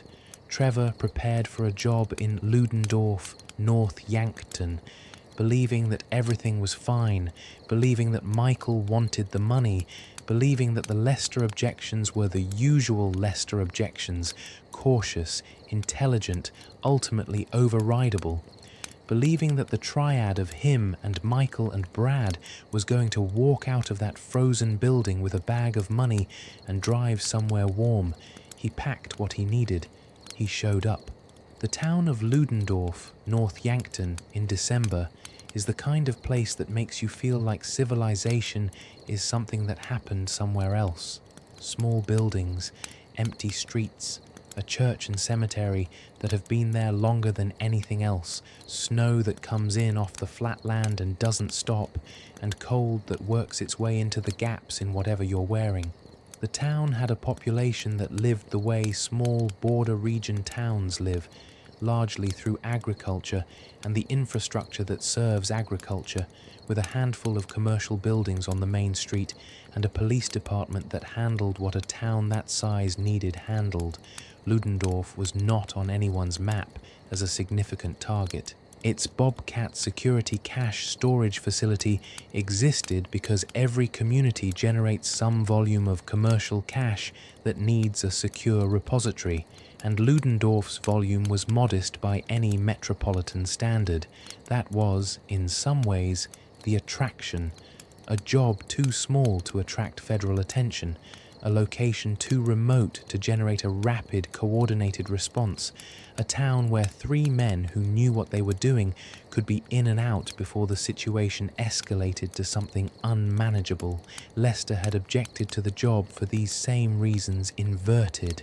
The size of the take, just under $180,000, did not justify the logistics of bringing 3 experienced people to a border town in winter under any interpretation of the risk-to-reward ratio that made criminal economics work. Lester's objections were about the math. The math did not work. Trevor agreed with Lester about the math and came anyway, because Michael wanted the job, and Trevor was not in the practice of second-guessing Michael on decisions about which jobs to take. There were Christmas decorations in the window of a house near the Bobcat security cash storage facility, a tree with lights. Someone had put them up and they were still on at whatever hour the 3 men arrived. Michael Townley, Trevor Philips, and Brad Snyder. They stole just under $180,000 from that facility. The job itself went the way jobs went for them by then, with practiced efficiency. Trevor wired the vault. Michael detonated it by phone. They went in together, collected the money, and headed for the exit. What went wrong was a security guard named Jaspers, who had not been accounted for, either because the surveillance missed him or because he was working a shift that wasn't supposed to be there. Jaspers grabbed Michael, put a gun on him, pulled his mask off. Michael said what he always said in those situations. "You forget 1,000 things every day, pal. Make sure this is one of them." The guard did not forget. He held the gun steady. Trevor shot him in the head. Michael said afterward that they hadn't needed to do that. Trevor shrugged. They had to get out. The guard was in the way of getting out. Trevor solved the problem. The escape from the facility was immediate and loud. They fought through the first responders, North Yankton State Patrol officers in their white cars with the double stripe, and made it to the getaway vehicle. The driver was shot during the chase. Michael took the wheel. He rammed a police car off the road and drove hard for the helicopter pickup point, which was on the far side of a set of train tracks. The SUV was clipped by a freight train. The vehicle was ruined. They went on foot. Dave Norton was in position. He was waiting behind a building at the farm near the helicopter. His assignment, in the arrangement he had made with Michael, was simple. Shoot Trevor, wound Michael so the wound looked genuine, let Brad get arrested. Norton lined up the shot. Brad Snyder stepped into the line of fire. This is the detail that turned a cleanly planned betrayal into 9 years of complications. Norton pulled the trigger, and the bullet that was meant for Trevor went into Brad. Brad fell. Michael was shot next, the wound visible, the blood real, but the vest underneath absorbing enough to keep him alive. Trevor was still standing. Trevor, who was supposed to be dead by now, was still standing. The police were closing in from multiple directions. In the chaos of the next minutes, Trevor Philips made a decision that reveals more about him than most of the things he did before or after it. He had every reason to run. Michael was down. Brad was down. The police were advancing and the helicopter pickup had become impossible, and the only rational choice was self-preservation. Trevor did not run. He held ground. He stood between Michael and Brad, both of them shot and motionless in the North Yankton snow, and he held off the approaching officers while the sirens got louder and the options got fewer. He fought them back. He did not know, standing there, that Michael was wearing a vest. He believed Michael was dying. He believed Brad was dying. He stayed anyway. Michael, still alive, still conscious under the weight of the performance, eventually said something to Trevor. The game renders it as Michael urging Trevor to save himself. This is the cruelest moment in the entire prologue. Michael, the man who has just orchestrated Trevor's intended death, telling Trevor to leave so that the plan he set up can complete itself. Trevor's loyalty, the loyalty he has just demonstrated by staying, is the mechanism that Michael's betrayal needs Trevor to activate in order to work.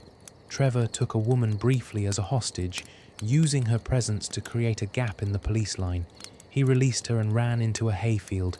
2 officers shot at him and missed. He made it out.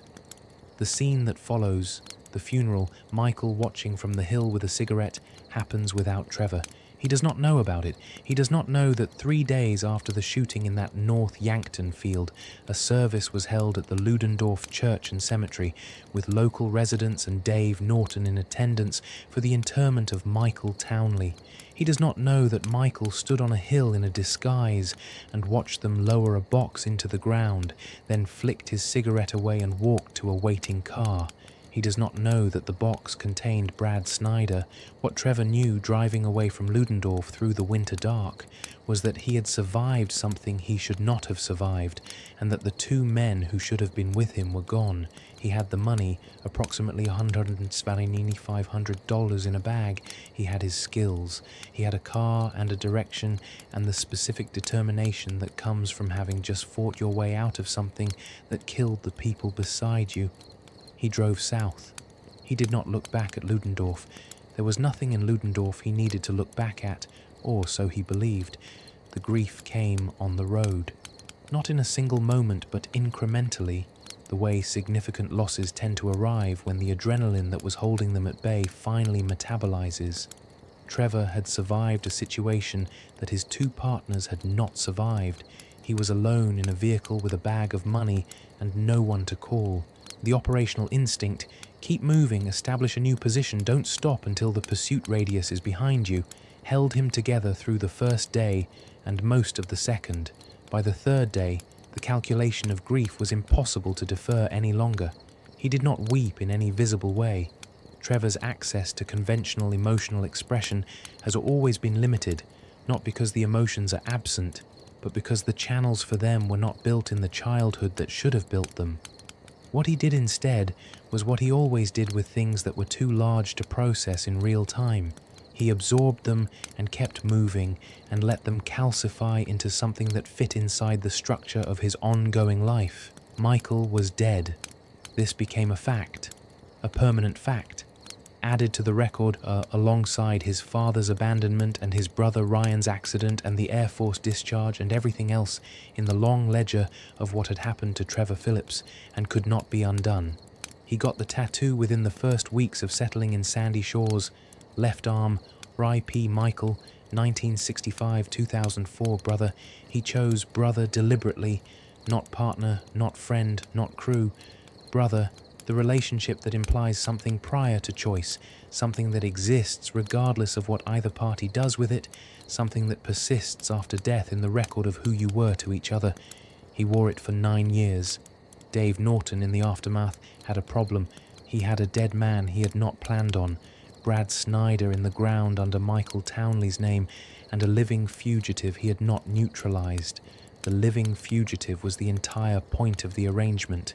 Trevor alive was a liability that did not get smaller with time. Norton took the only available path. He found where Trevor settled. He sourced enough background on Brad Snyder to approximate his voice and his concerns. He set up an address for correspondence and began writing letters under Brad's name. The letters came from federal prison. They arrived infrequently, often enough to maintain the fiction of a connection, rarely enough to avoid the kind of specific detail that would be checkable. FIB trainees composed them under Norton's review. They were careful documents. They expressed just enough of what Trevor needed to hear, that Brad was alive, that Brad was thinking about him, that there was a future beyond the walls to serve as containment. They kept Trevor calm, they kept Trevor traceable, and they kept Trevor believing for 9 years that the world made the sense he thought it made. He never verified them independently.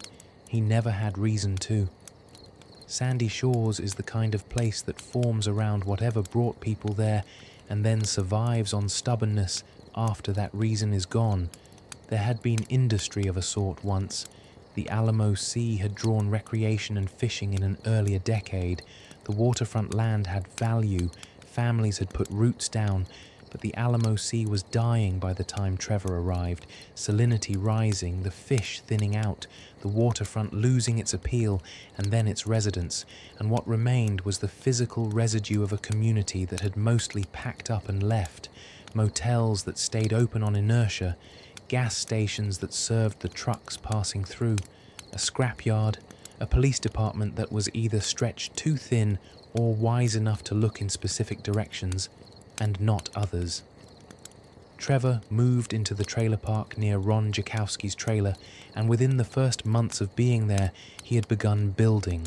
Ron Jakowski was, and remains, one of the more difficult characters to fully categorize in Trevor's orbit. He was a paranoid conspiracy theorist before conspiracy theories became the dominant hobby of the American middle class. He believed in government surveillance, in secret agendas, in the layered deceptions that shadowed ordinary life. These beliefs were not unfounded exactly in that he happened to be standing next to one of the most surveilled unofficial criminals in Blaine County, and the government surveillance was real, and the secret agenda, Dave Norton managing Trevor from a distance through fake prison correspondence, was completely real. Ron was right about the basic shape of things and wrong about almost every specific. He was also terrified of Trevor. There is a particular kind of relationship that forms when fear is the primary binding agent. It is not friendship and it is not partnership in the full sense. It is instead the relationship between someone who provides protection and someone who requires it, where the threat from the protector is never entirely off the table.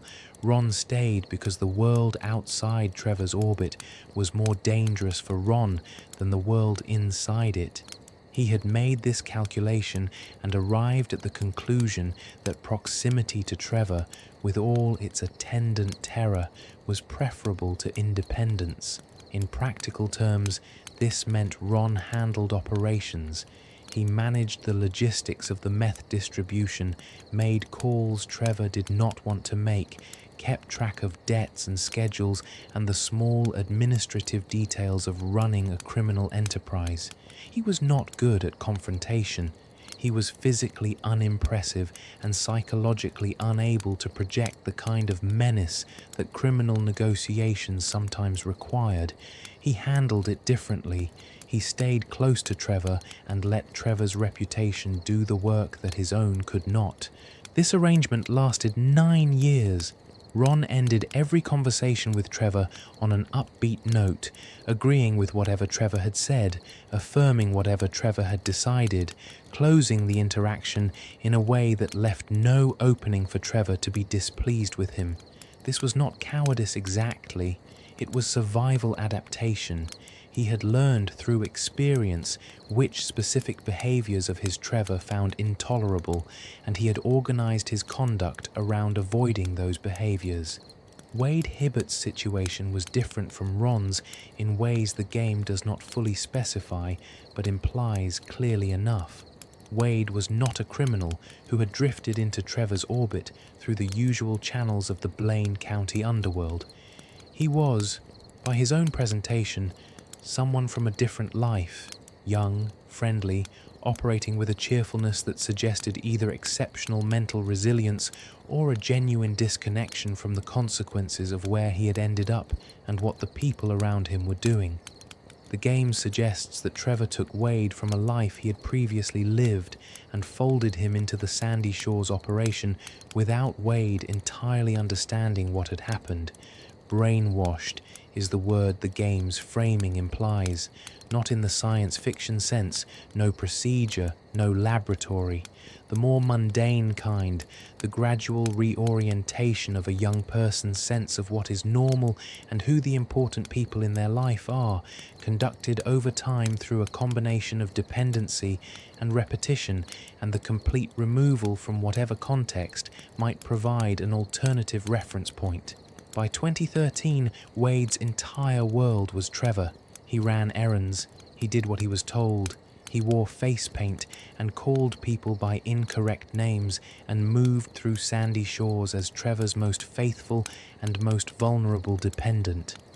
When Trevor eventually installed him at the Vanilla Unicorn with a continuous loop of lap dances as a distraction from the question of what had happened to his cousin Floyd, Wade stayed. He did not investigate. He did not demand explanation. He stayed where Trevor put him. The meth operation itself was not glamorous.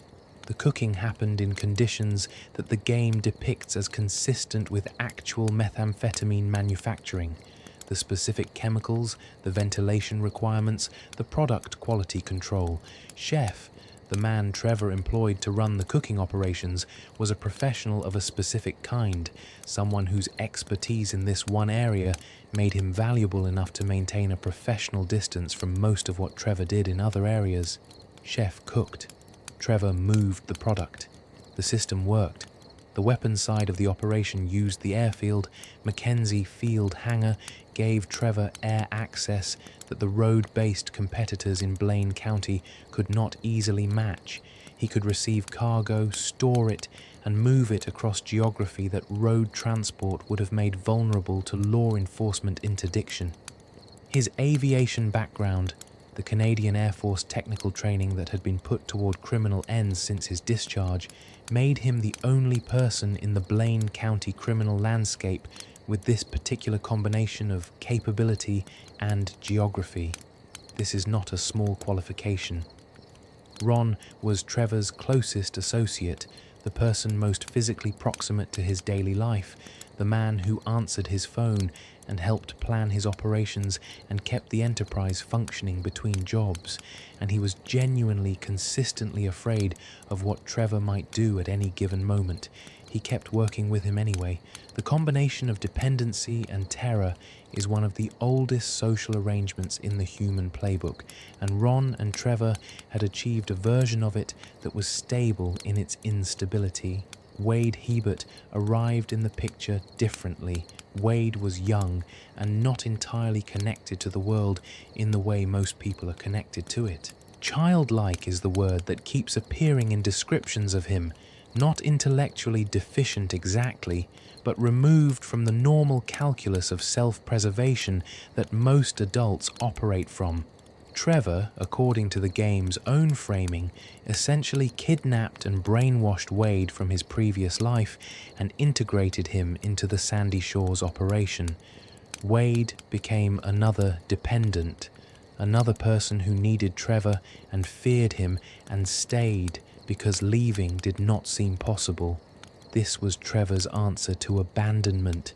You collected people and made it structurally difficult for them to leave. The operation itself, Trevor Philips Enterprises, focused on two main income streams: methamphetamine manufacturing, run out of a building he converted into a lab in partnership with a cook named Chef, and weapons trafficking, using his aviation skills to move cargo between locations without attracting the law enforcement scrutiny that road transport would bring. He ran the meth through a front at a liquor store. He ran the weapons through the airfield at Sandy Shores, which he controlled. He also established the uneasy relationships that kept his operation from being constantly at war. Johnny Klebitz and the Lost MC were the most significant of these. The Lost were a real force in Blaine County, a motorcycle gang with history and numbers and a territorial confidence that came from years of operating in exactly this kind of landscape. Johnny Klebitz himself had run the Lost through complicated times. He was not simply muscle. He was a man who had navigated gang politics and law enforcement and internal divisions and come out still leading. He and Trevor maintained a truce because both of them had enough to lose from a full war, but the truce was thin. It relied on each of them staying in their respective lanes. The Aztecas, under a man named Ortega, were less organized but territorially adjacent. Another truce, another arrangement that worked until it didn't. The O'Neill brothers were a family operation running their own drug business on a ranch in the county's eastern section. More truce, more controlled distance, and then there were the letters. Every few months, a letter would arrive from Brad, brief, careful, written in a style that was recognizably Brad's without giving Trevor anything specific enough to check against prison records. Brad was okay. Brad was keeping his head down. Brad was thinking about Trevor, thinking about the future, holding on. Trevor read these letters and felt something that he would not have been able to name precisely, not comfort exactly, but the knowledge that the shape of the partnership was still there somewhere, even if it was behind bars, that when Brad got out, there would be someone to pick up the phone and call. He wrote back. His prison addresses changed, and Brad always had a new one. The letters from Brad were composed by junior FIB trainees who had been given enough background to approximate the voice. Dave Norton reviewed them. They went out when the timeline required a check-in, and Trevor had not done anything in the previous months that suggested he was getting close to discovering the truth. Consider what it means to write letters to a dead man for 9 years, not letters to a memory. Trevor had no shortage of those, the kind of conversations people have with the absent in their own heads, real letters, addressed and stamped and posted, letters that describe what is happening in your life, that reference shared history, that assume a future exchange, letters that you send into a system you trust to deliver them and that come back with a voice you recognize. Trevor was not a consistent correspondent in most areas of his life. His text messages in-game are nearly incomprehensible. Single letters and numbers substituting for words, misspellings so complete they read as a different language, punctuation that exists in random rather than grammatical positions. He communicated like a man who learned to write in the specific register of necessity and never bothered to refine it. But Brad's letters, the letters he received, and presumably the ones he sent back, existed in a different register. They were connection. They were proof that someone he had worked with and trusted was still in the world, still moving through time, still going to be on the other side of the waiting. There is something specific about the way Trevor treated the Brad correspondence that illuminates his psychology. He did not verify the letters. He had access to resources by any reasonable assessment of his Blaine County operation that could have located a specific federal prisoner's incarceration records.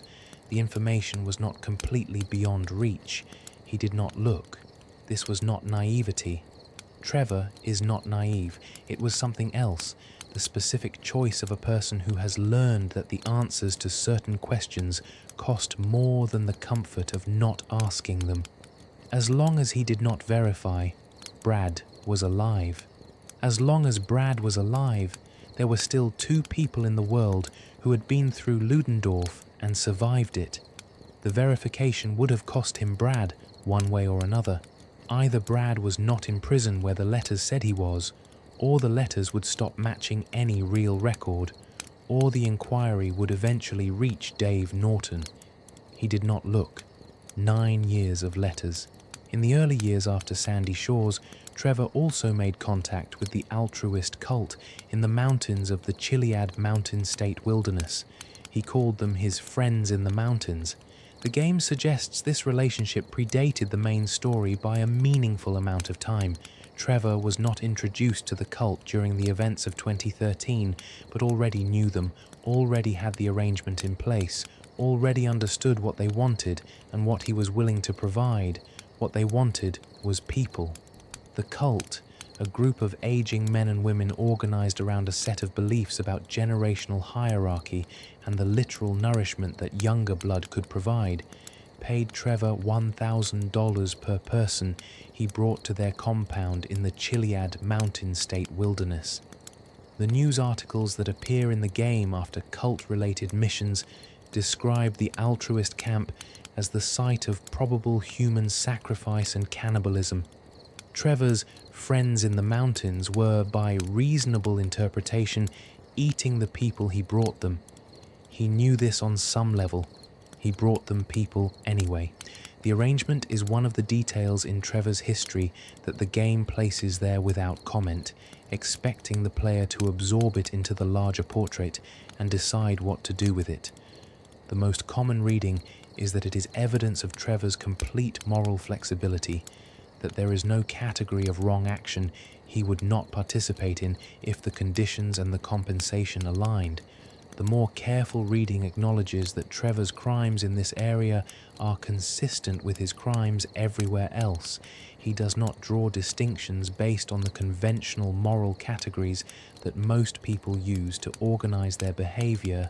He draws distinctions based on loyalty. People who are in his circle are protected.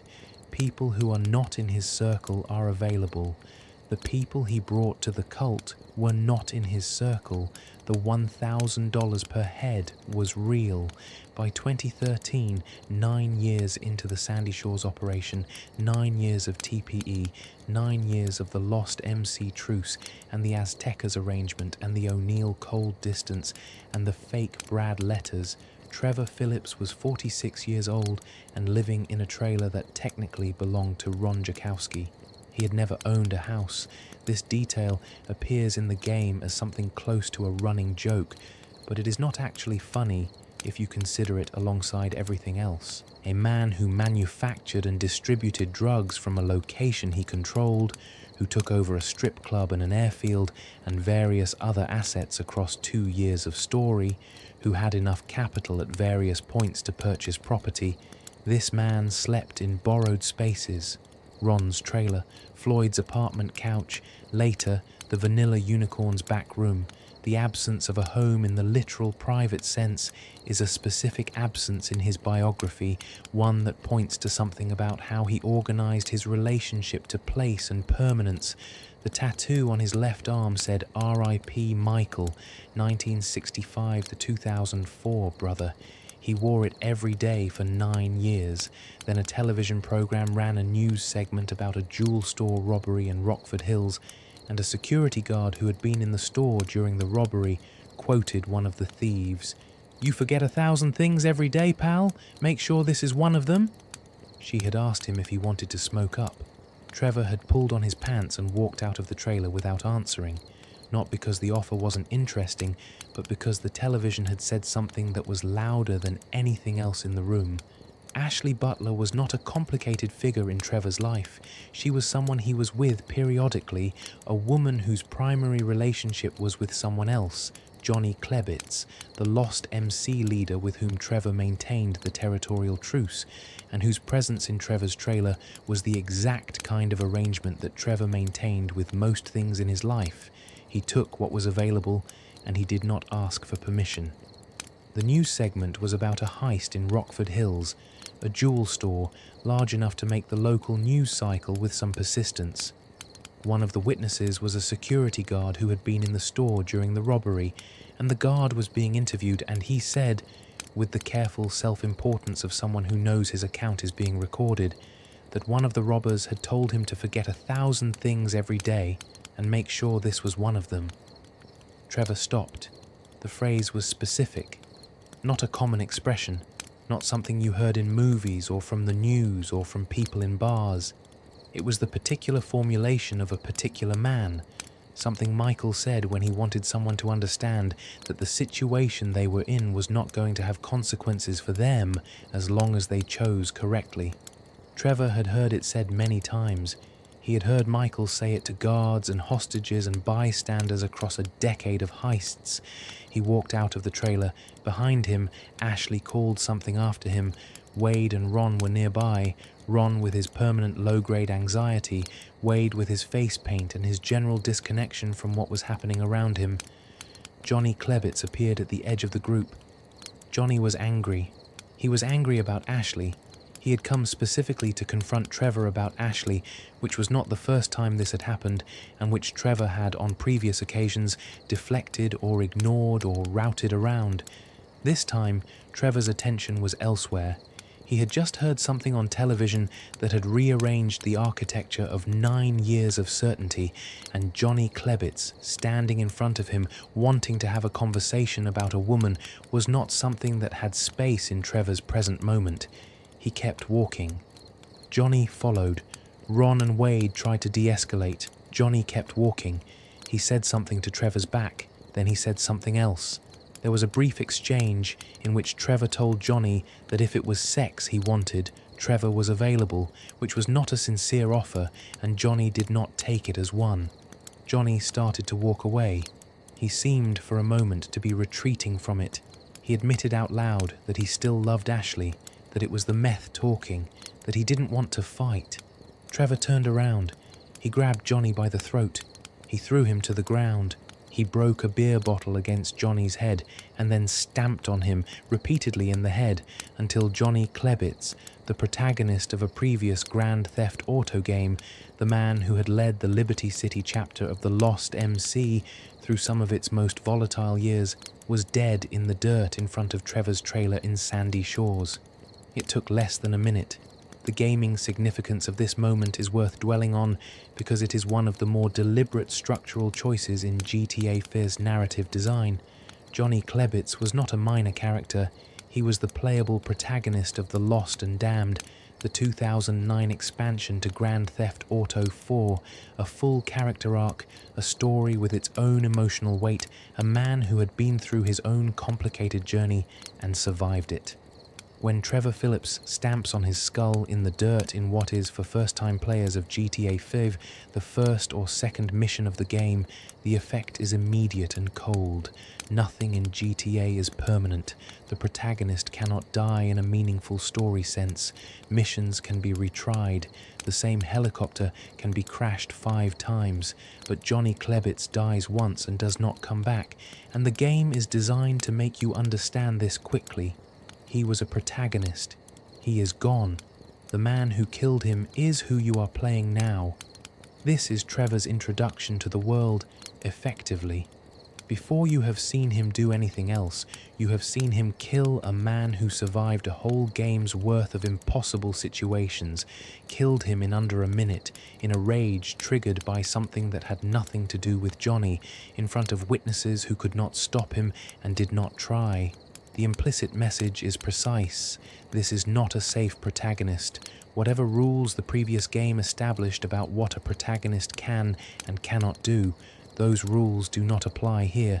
Trevor then looked down at the body and told Johnny to get up. This detail, the instruction to a dead man to stand, is revealing in a specific way. He had killed Johnny in a state that did not include full awareness of what he was doing. The rage had executed before the rest of him could register the outcome. When it cleared and Johnny was still in the dirt, something in Trevor appeared to process the result with a slight lag. He told Johnny to get up. Johnny did not get up. Trevor left him there. Ashley ran to Johnny's body. Ron and Wade stood nearby doing what they usually did in the immediate aftermath of Trevor killing someone, which was waiting for what came next. Trevor got in his truck and told Ron to get in and told Wade to find Michael Townley in Los Santos. His cousin Floyd lived down there, that was the connection. Wade was to go find a Michael DeSanta or a Michael Townley, whatever name he was going under, and report back. Because Trevor was not going to let this go. He had heard the phrase. He knew what it meant. He needed to find out whether Michael was alive or whether the guard had simply learned the same expression from somewhere else. He drove to Grapeseed, where lost MC members were hanging out, and told them Johnny was dead. They didn't believe him. They got on their bikes and in a van and drove to verify. Trevor followed them back to their trailer park, a compound called Stab City, and killed everyone there, systematically. Working through the trailers, clearing the gang's presence from the territory he had occupied for 9 years without ever fully neutralizing, the lost MC as a Blaine County force was effectively ended in those minutes. Terry Thorpe, Clay Simons, the rank and file, the trailers burning. He drove to Ortega's trailer on the bank of the Zancudo River and pushed it into the water with his truck. When Ortega climbed out, Trevor told him clearly, the Lost and the Aztecas were done in Blaine County. Everything went through Trevor Philips Enterprises or it didn't go at all. He let Ortega decide whether to accept this arrangement or not. Then he drove back to his trailer and started making phone calls. The O'Neill brothers' meth operation was running on a ranch in the eastern part of Blaine County. Elwood O'Neill was reachable by phone, and Trevor reached him and explained the situation in terms that left very little interpretive flexibility. The O'Neills were operating in territory that Trevor had just declared his exclusive domain. This was not a complaint or a negotiation. It was an announcement.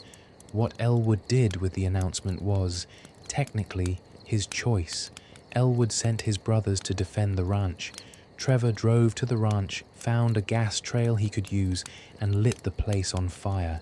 He did not rush the O'Neill brothers who emerged from the building. He addressed them in the order they appeared, with the particular unhurried efficiency of someone who has already decided the outcome and is simply executing the sequence. The ranch burned. Most of the brothers died. The meth operation the O'Neills had been running in Blaine County was ended that afternoon. Some of them ran for the woods. He found them there with Michael and Franklin later, after everything had changed, and he had a full crew again and finished what he had started. Wade was south of Sandy Shores by then, moving toward Los Santos. Trevor stayed north long enough to confirm the O'Neill situation was closed and then pointed his truck toward the city. 9 years in Sandy Shores. The empire he had built, the truce he had maintained, the arrangements he had kept alive through threat and occasional violence, all of it was in some important way secondary to the question he now needed answered. The news segment had mentioned a phrase. Trevor had recognized the phrase. He could not unknow this recognition, and he could not continue as though the recognition had not happened. Either Michael was alive or someone had learned his exact phrasing. Trevor did not seriously entertain the second possibility. He had work to do south. Floyd Hebert did not want Trevor Philips in his apartment.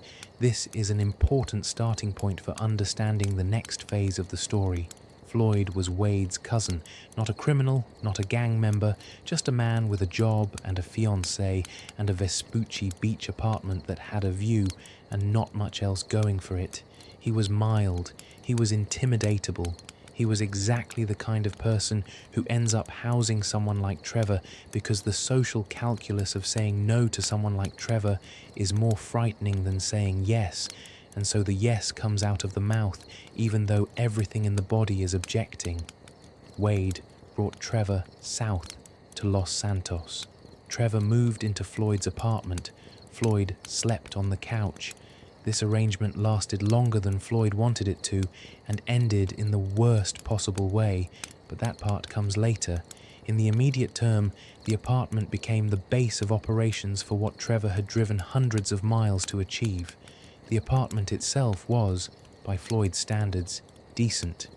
By Trevor's standards, it was a version of luxury he had not experienced in 9 years, a real building with walls that did not let the wind through and furniture that had not been salvaged and a bathroom with reliable plumbing. Trevor occupied it with the complete unself-consciousness of someone who has never had to perform gratitude for accommodation because the accommodation was always somewhere between borrowed and taken. He made coffee in Floyd's kitchen at times that did not match Floyd's schedule. He used Floyd's things without asking. He brought Ron along at one point, and the three of them, Trevor, Ron, Floyd, shared the apartment in a dynamic that Floyd described to his fiancée Deborah over the phone in terms that Deborah found difficult to respond to without evidence. Trevor was also, in this period, scoping the port. Vespucci Beach's proximity to the Los Santos docks made Floyd's apartment a useful observation position for the kind of operational reconnaissance that would eventually translate into the Merryweather job. Trevor sat on the balcony and looked at the port and made notes about the container movements and the security patrol timing and the specific geography of the approach. Floyd, inside, watched him do this and said nothing. The meeting with Michael eventually happened. Wade's work, contacts made, an address produced. The reunion is covered in the main narrative, but what happened in the days immediately after the reunion deserves a moment of attention, because those days established the working arrangement that would carry all three men through the rest of the story. Michael DeSanta was not interested in returning to the life he had left in 2004. He genuinely was not. The mansion in Rockford Hills, the family, the therapy, the swimming pool, these were the things he had traded the active criminal life for, and while the transaction had been expensive in ways he had not fully accounted for, his preference was to protect what he had rather than return to what he had given up. Trevor did not accept this preference. He sat in Michael's kitchen and in Michael's living room and in Michael's backyard, and he was simply present. And eventually, Michael's preference became negotiable, not because Michael wanted it to, but because Trevor's presence in his house and his life was a demonstration that the two worlds were not as separate as Michael had built them to be. Trevor was the past arriving in the present and sitting down at the table and refusing to leave until the past and the present arrived at some kind of terms with each other. Franklin Clinton, watching this, saw two things clearly.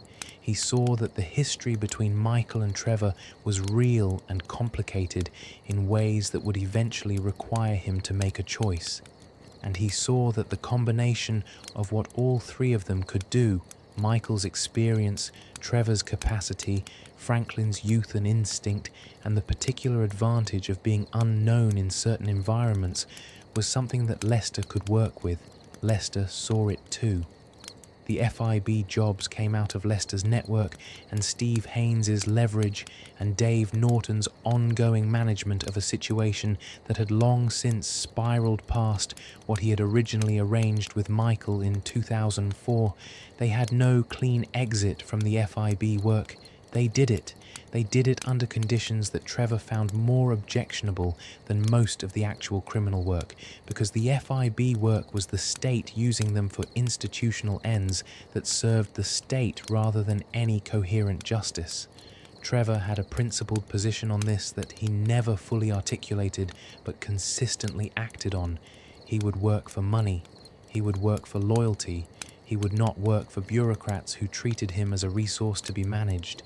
The torture of Kerimov was the most concentrated expression of this position. He performed what was asked of him and then violated the specific order that he found most objectionable, the execution of a man who had given them what they came for, and did it in a way that could not easily be attributed to him because he had a window of time between the basement and the airport during which Haynes had no visibility. He drove Kerimov to the airport. He told him to run. He did not tell anyone he had done this.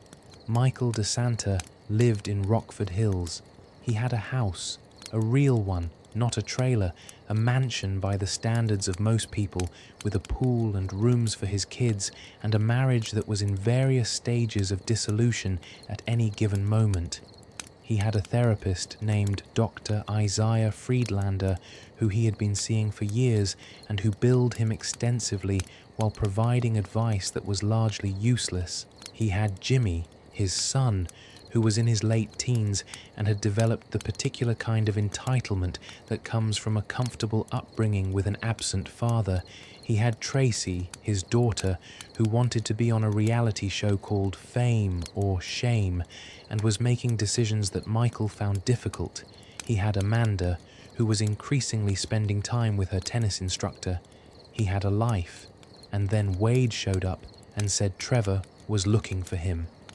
Michael's response to this news, communicated via a call to Dave Norton, who had been managing the fiction of Brad's imprisonment and Michael's death for 9 years, was immediate. He called Norton in a controlled panic and said Trevor was getting close. Norton did not have a clean solution. Trevor was already in Los Santos. He was already moving toward Michael's address. Michael arranged a meeting. A specific kind of meeting, one in which he had the advantage of knowing what was coming, and Trevor did not. The meeting went differently than Michael planned. Trevor found the house. He walked in. Michael was there. The scene that followed was long and strange. 2 men who had not seen each other in 9 years, one of whom believed the other was dead, trying to navigate a conversation in which enormous amounts remained unsaid. Michael was careful. Trevor was barely contained. The suppressed questions about Brad and Ludendorff and what had actually happened that night in North Yankton were present in the room without being spoken. Eventually, Michael introduced Trevor to Franklin Clinton. Franklin was younger, mid-20s, from a neighborhood in South Los Santos, capable in ways that had not yet been properly deployed, smart enough to see that the situation between Michael and Trevor was complicated in ways that would eventually require him to navigate. He had been doing jobs for Michael since a brief encounter involving a car repossession that had turned into something more. He was not sure yet what he was getting into. The 3 of them began working together, and the jobs they took on together were bigger than anything Trevor had done in Sandy Shores. The FIB, the game's version of the FBI, entered the picture through 2 agents, Dave Norton, who had been managing Michael's arrangement for 9 years, and Steve Haynes, who was Norton's superior and significantly more aggressive in his use of the trio as an asset.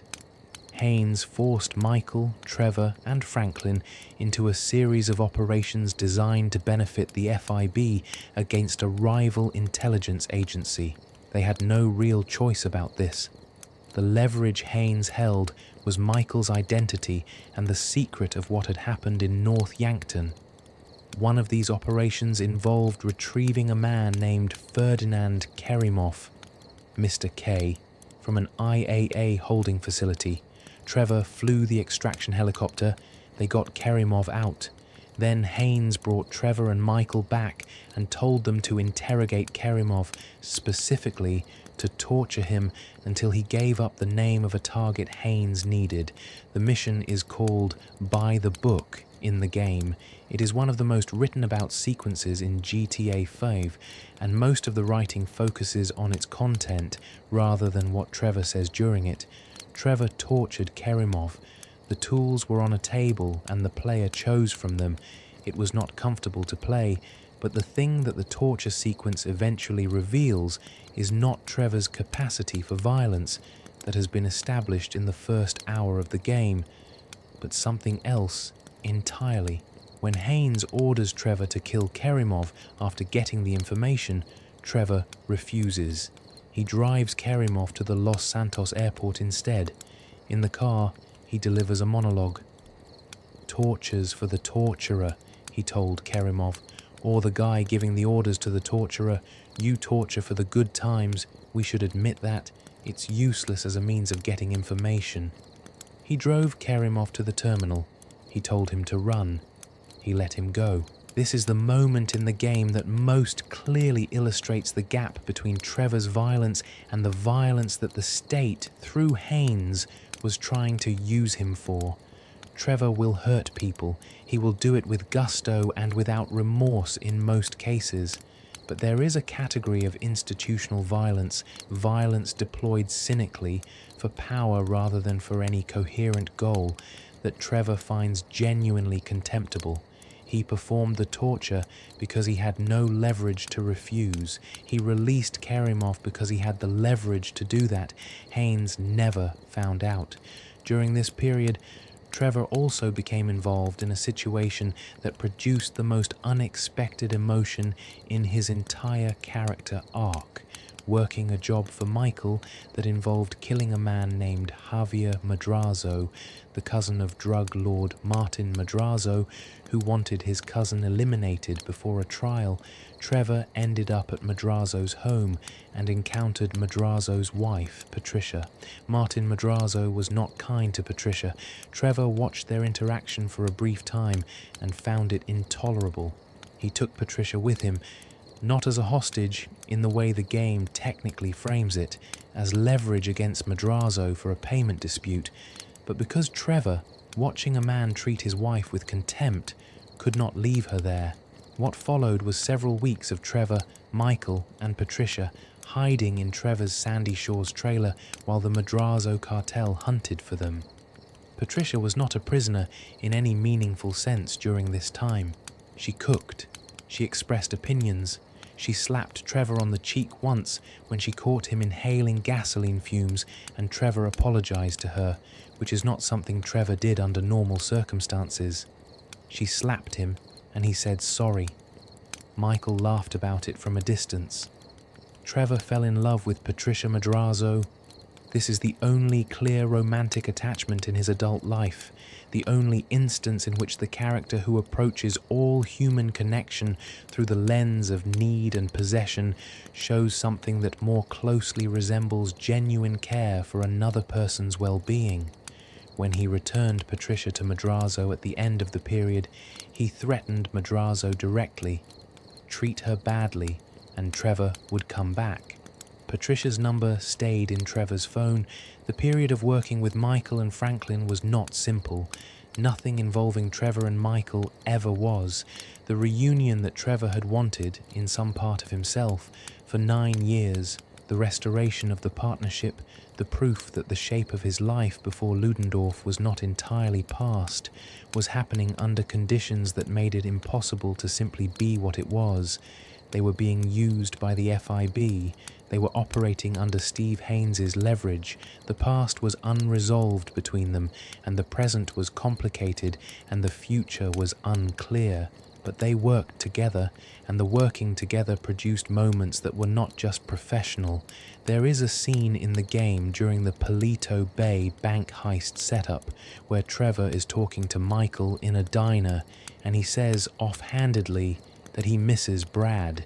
He says that if Brad were there, he would have loved to be doing this job with them. He says it without the specific heaviness of grief, more the way you mention someone who was part of a group and is no longer present, the casual acknowledgement of an absence.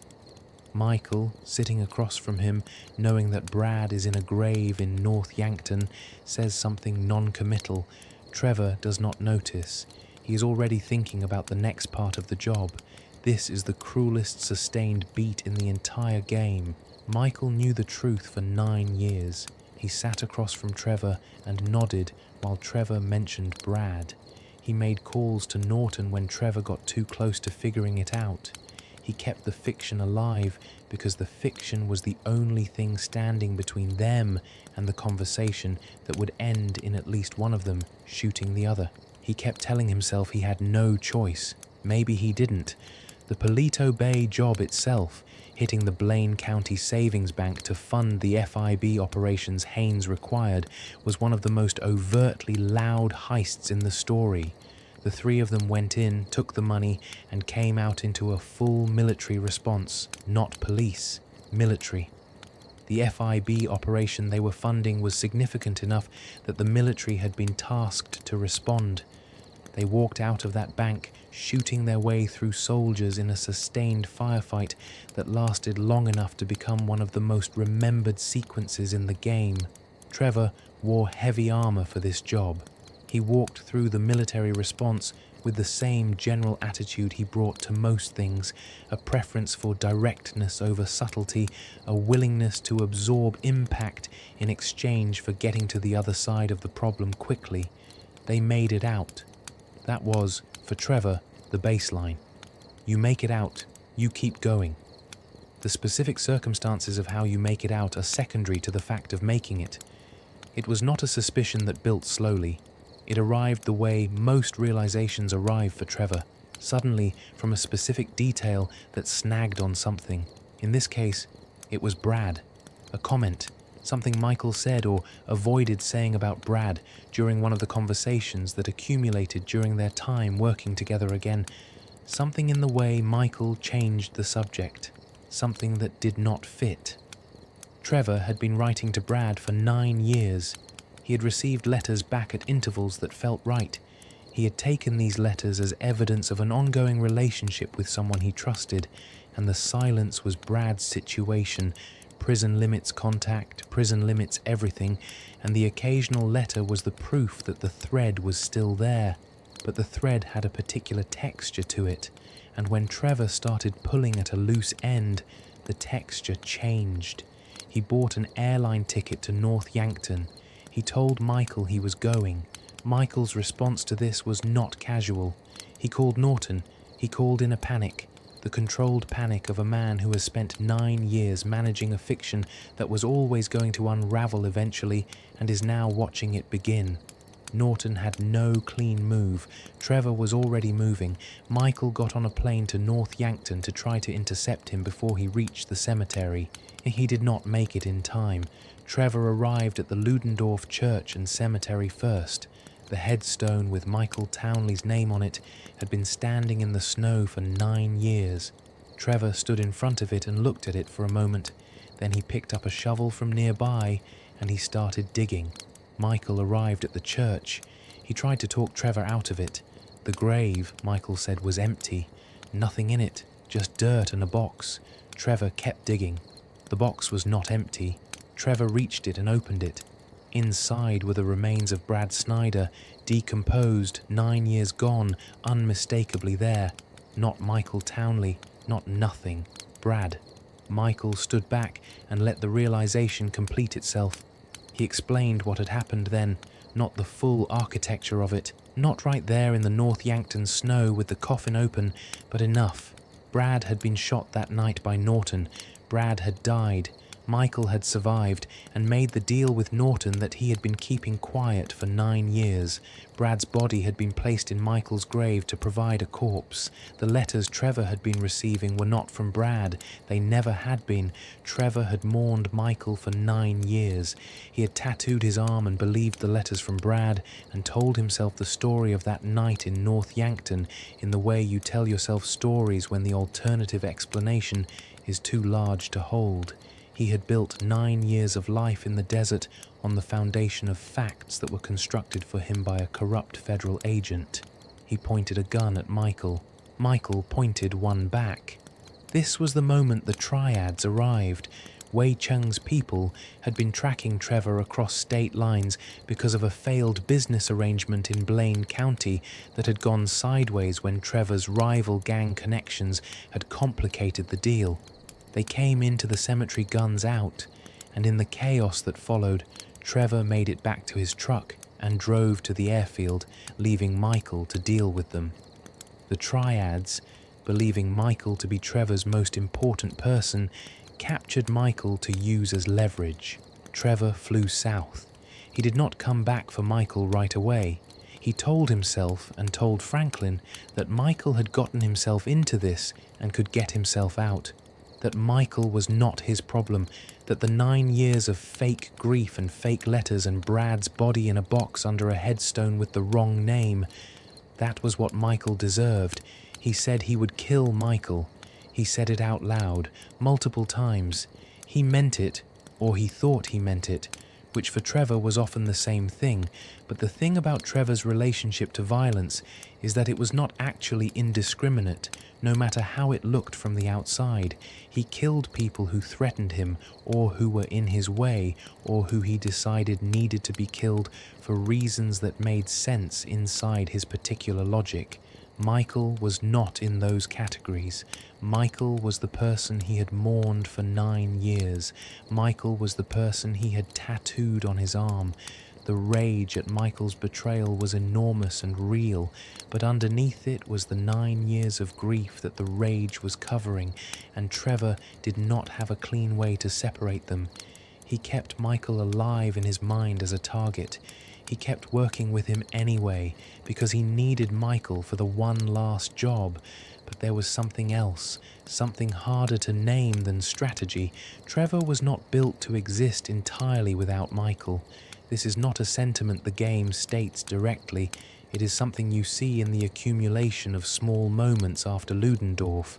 The way Trevor behaved around Michael despite everything, the way he kept showing up, the specific register of his anger, which was enormous but was also underneath it, the anger of someone who has been failed by the person they needed most, which is a different thing from the anger of an enemy. He once told Michael how much he had missed him after the reunion. He said it in the middle of something else, almost parenthetically, the way people sometimes say things that have been sitting unsaid for too long and finally come out sideways. He said that when he thought Michael was dead, it affected him. That the years in Sandy Shores had been the years of that absence as much as they had been the years of the meth lab and the weapons and the territories. Michael, who was trying at that point in the conversation to focus on a different subject, did not respond directly to this. Trevor let it go and kept moving. What the grave scene also produced, beyond the immediate rage and the gun drawn and the confrontation, was a retrospective reframing of 9 years that no one who has not gone through something comparable can fully understand. It is not simply learning that a friend betrayed you. It is learning that the period you have already lived through, the actual years of your life that are now past and cannot be recovered, were organized around something that was not true. The decisions you made during those years were made in response to a version of reality that was a construction. The meth lab in Sandy Shores was, in some way, the direct consequence of what Michael and Norton built. Trevor going to the desert, staying in the desert, building what he built there, none of this was freely chosen in the sense that most choices are freely chosen. It was the adaptive behavior of a man who believed his partner was dead and his remaining partner was in prison, and he had to build something on his own with what he had. What would he have done if he had known the truth in 2004? The game never answers this. Trevor does not ask it, or if he asks it privately, we do not see the asking. He moves forward. He always moves forward. That is one of his consistent qualities, not an inability to process the past, but a refusal to stop in it. The past happened. It produced consequences. The consequences are the present. He deals with the present. He pointed a gun at Michael. Michael pointed one back, and then the triads came, and the immediate demands of survival overrode everything else, which is another pattern in Trevor's life that the game is honest about. The acute crisis always takes priority. The chronic unresolved thing gets deferred to later. There is always a crisis. Later is always available. He flew south. He did not come back for Michael right away. He told himself and told Franklin that Michael had gotten himself into this and could get himself out, that Michael was not his problem, that the 9 years of fake grief and fake letters and Brad's body in a box under a headstone with the wrong name, that was what Michael deserved. He said he would kill Michael. He said it out loud, multiple times. He meant it Or he thought he meant it, which for Trevor was often the same thing. But the thing about Trevor's relationship to violence is that it was not actually indiscriminate, no matter how it looked from the outside. He killed people who threatened him, or who were in his way, or who he decided needed to be killed for reasons that made sense inside his particular logic. Michael was not in those categories. Michael was the person he had mourned for 9 years. Michael was the person he had tattooed on his arm.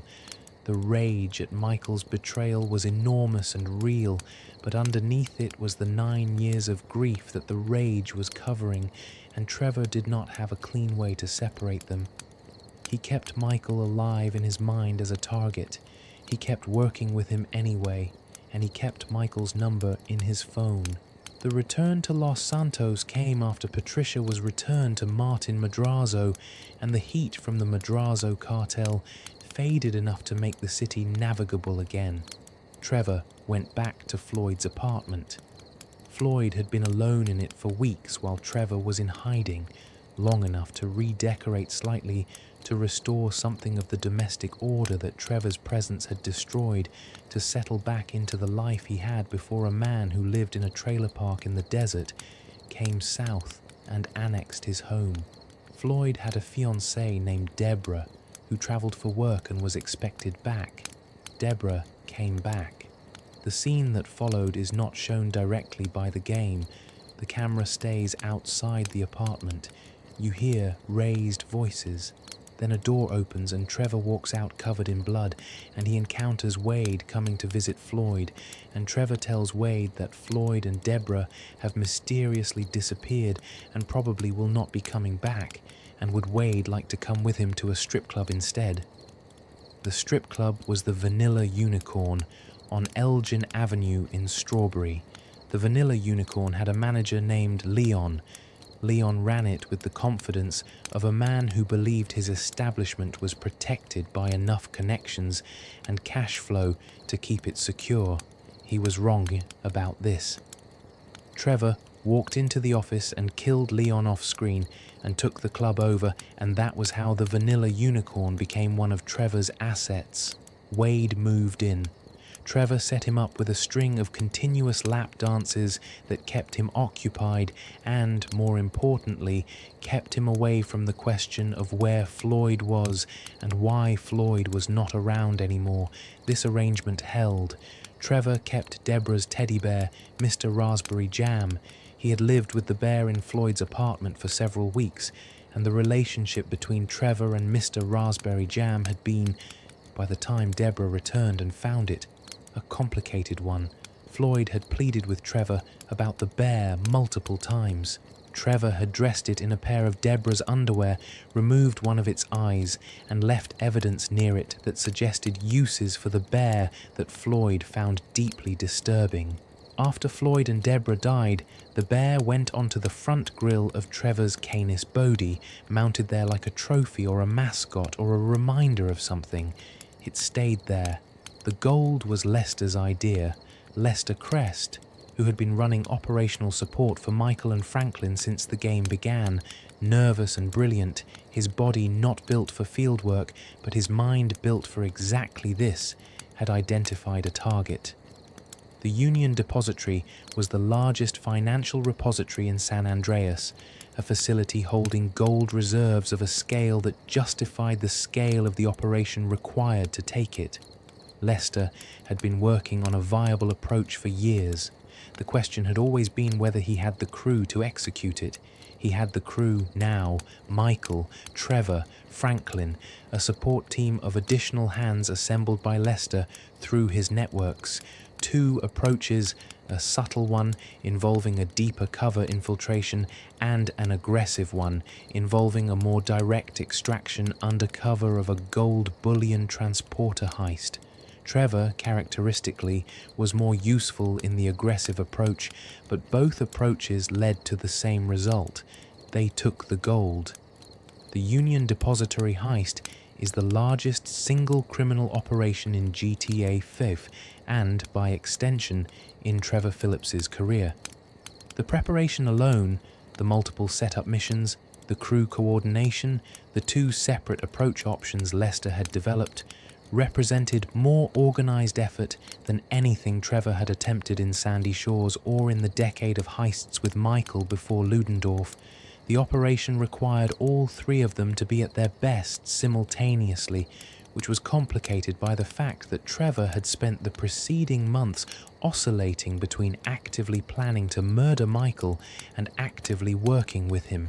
The game handles this by letting the heist itself be the thing that cuts through the unresolved tension.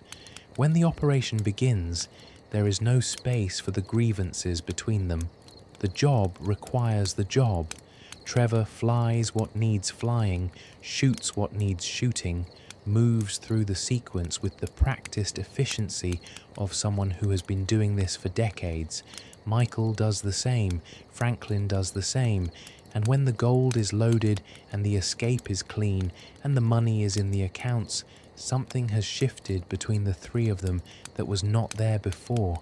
Not resolution.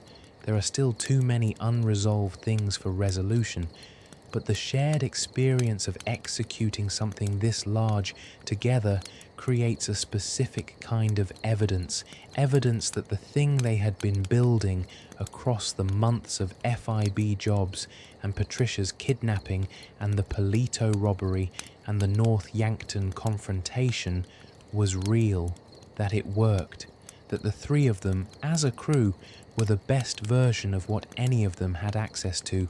Trevor stood on the other side of the Union Depository job and held that knowledge. The preparation involved multiple setup missions, assembling the equipment, acquiring the vehicles, establishing the security protocols that Lester needed in place. Trevor was in and out of the planning process in the way Trevor was always in and out of planning processes, which is to say he showed up when he was needed, contributed what Lester needed him to contribute, and left when the planning became administrative. The actual score came in at a figure that the game calculates based on player choices, but the take for each of the three main participants was in the millions of dollars. Real money. The kind of money that changes what is structurally possible for a person, that removes the material pressure that drives most criminal careers and leaves only the question of what you actually want to do next. For Trevor, the question was more immediate. He still had a death vow outstanding against Michael. He still had a triad organization that had captured and held Michael and then released him after a confrontation that Trevor had not been present for. He still had the FIB agents, Norton and Haynes, whose leverage over Michael extended by association to Trevor, and he still had Devin Weston, the billionaire who had hired the three of them to steal rare cars and then simply not paid them. The gold was in. The accounts were full. The job was done. The number that mattered most about the Union Depository heist was not the total take, which ran into the hundreds of millions and was divided according to the operational arrangement Lester had structured, but what any individual share of it meant for someone like Trevor. He had run a meth lab in a Blaine County liquor store. He had moved weapons through a small airfield that he controlled partly through threat and partly through geography. He had made money. He had been comfortable by the standards of what he was doing, but the Union Depository take was a different category of money. It was the kind of money that makes the next question not, how do I survive, but what do I actually want? Trevor did not have a ready answer to this question. He had spent most of his life in the operational mode, moving from job to job, conflict to conflict, arrangement to arrangement, with the next material need always providing the direction of travel. The 9 years in Sandy Shores had been operational in exactly that way. The meth lab, the weapons, the territorial negotiations, the fake Brad letters, the waiting, all of it oriented around the logistics of staying solvent and keeping the enterprise alive. The gold removed the logistics. What remained was the question he had never needed to answer before. He had the tattoo of a dead friend on his arm, except the friend was alive and had tried to have him killed. He had a woman he had kidnapped and fallen genuinely in love with and returned to her husband. He had a strip club he had acquired by killing its manager, and a teddy bear on his truck grill, and a meth operation that was already beginning to wind down without his active management. He had, in some sense, arrived at the other side of everything that had driven him, and the other side looked different from what the driving had suggested it would. Mr. Raspberry Jam rode on the grill of the Bodhi into that future with him. The bear is a strange thing to end a chapter on, but the bear is also, in its particular strangeness, an accurate symbol for what Trevor Philips carries with him. He attaches himself to things that cannot leave. He takes what remains after people are gone and holds it. The bear had belonged to Deborah, who was dead. It lived on the front of his truck. This is Trevor's version of keeping something. Now came the question of what to do with everything else. Franklin Clinton came to a decision that no 20-something should have to make. He had been working with Michael and Trevor for months by this point. He had seen how they operated separately and together. He had watched their relationship, the way they circled each other, the way the old affection and the new resentment mixed into something that neither of them could fully separate. He had, in his own right, become someone they both trusted with things that required trust. What is striking about Franklin's position, when you slow down and look at it, is that he had become the emotional center of the story without anyone explicitly assigning him that role. Michael and Trevor had too much history between them to see each other clearly at this point. Each of them looked at the other and saw the accumulated weight of decades, the heists, the Ludendorff betrayal, the 9 years, the Brad revelation, and could not separate the person in front of them from everything that person represented. Franklin saw both of them without that weight. He was new to both of them. He could see what the other two could not, that what Michael and Trevor had, underneath everything that had gone wrong, was something worth preserving, not because it was functional or healthy or wise, because it was real. He had also, by this point, become genuinely attached to both of them in ways that made what he was being asked to do feel like a choice about his own identity as much as a strategic decision. Eliminating Trevor meant becoming the person who killed someone he respected and feared and found genuinely strange and sometimes admired. Eliminating Michael meant becoming the person who killed the man who had given him a version of the opportunity and mentorship that his own life had not provided. Neither option was available to Franklin without permanently changing what Franklin was. The third way was not just the least bad option, it was the option in which Franklin remained afterward, the kind of person he was willing to be. Now, two people approached him separately, both asking for the same thing in different directions. Dave Norton and Steve Haynes, the FIB agents who had been using the trio as operational assets for months, came to Franklin with a message. Trevor was a liability. Trevor was too unpredictable, too violent, too likely to bring law enforcement focus onto an arrangement that was only sustainable while it remained below a certain threshold of visibility. They wanted Franklin to eliminate Trevor. Separately, Devin Weston, the billionaire who had cheated the crew out of their car theft payment and who had, in a later incident, taken a personal grievance against Michael, approached Franklin with a simpler ask. He wanted Michael dead. Franklin had 3 choices. The first choice was to do what Norton and Haynes wanted: kill Trevor. In this sequence, called something sensible in the game, Franklin sets up a meeting with Trevor, ostensibly to talk, and then pursues him through the industrial district to an oil refinery. Michael arrives during the chase and helps force Trevor's truck into a gasoline tanker. Trevor, covered in oil, climbs out of the wreck. He has lost the will to fight. He looks at Michael and Franklin both and calls them Judases, the specific word, the biblical one, the one that names the betrayal of a friend, and offers them the shot, tells them to take it. Either Franklin or Michael fires. The oil ignites. Trevor burns. Michael, after, says that this was a fitting end. He does not sound like he believes this. This is ending A. The game's online components, specifically the 2017 Smuggler's Run update and the 2019 Diamond Casino and Resort update, reference subsequent events that contradict Trevor's death in Ending A. This means that Ending A is not the canonical outcome of the story. Rockstar has, through the evolving content of GTA Online, confirmed that Trevor survived.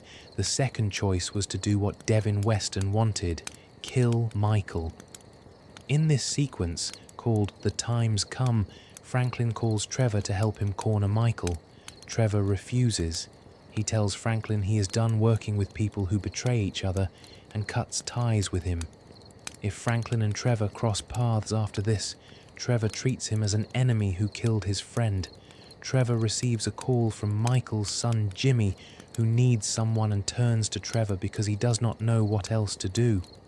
Trevor, with a dead man's son on the phone, says he does not know what to say. He never had a father. He does not know how fathers talk to sons when things go wrong. This is Ending B, also non-canonical by the evidence of GTA Online's subsequent timeline. The third choice, the one the evidence of GTA Online confirms as canonical, is called The Third Way. In the third choice, Franklin refuses both offers and calls Lester instead. Lester, whose tactical intelligence and criminal network make him the only person in this situation with any ability to change the geometry of it, constructs a plan. The three protagonists work together. Michael and Trevor put their personal conflict aside for long enough to focus on the external threats. What follows is the final act. Trevor finds Steve Haynes at a live broadcast taping. Haynes had a criminal career intelligence officer side job as a television presenter, which is either an absurd detail or the most plausible one in the game, depending on how you think about the American media landscape, and assassinates him on camera. The Triads, led by Wei Cheng, who had been hunting Trevor since the failed business arrangement in Blaine County and the subsequent Ludendorff incident, are dealt with. Devin Weston, who had locked himself in his armored car and tried to flee, is found by the three of them together. They push the car off a cliff with Weston inside it, and then the guns are put down, and the three of them are standing there with the job done and the immediate threats eliminated, and they have to figure out what to say to each other. Trevor and Michael talk. It is not a clean reconciliation. There is too much between them for that. 9 years of a lie, Brad in a box in North Yankton, the letters that were never from Brad, the tattoo on Trevor's arm. What Michael did cannot be undone, and Trevor does not have the mechanism to forgive in the way the word is usually meant. What they arrive at instead is a kind of truce. They will not keep working together. The partnership is over in the operational sense, but they will not be enemies either. In the conversations that can happen after the main story ends, if you send Trevor to hang out with Michael, they eventually reach a point where Trevor admits, out loud, that he overreacted, that finding Brad's body was bad and the betrayal was real, but the 9 years of rage might have been a bit much. He calls Michael his friend when he says this. Michael does not correct him. The GTA Online Diamond Casino and Resort update, set in 2019, confirmed this canonically, a reference to events from The Third Way in an NPC's dialogue, placed in the timeline as an established fact. All three protagonists survived. The Third Way is what happened. The canon version of Trevor Philips is alive. There is something worth examining in what each of the three endings says about Trevor specifically, not just as plot choices but as character readings. Ending A, the fire at the oil refinery, is the ending in which Trevor gets what he always said he expected from the world. He is betrayed by the two people he worked with and trusted with his ongoing existence.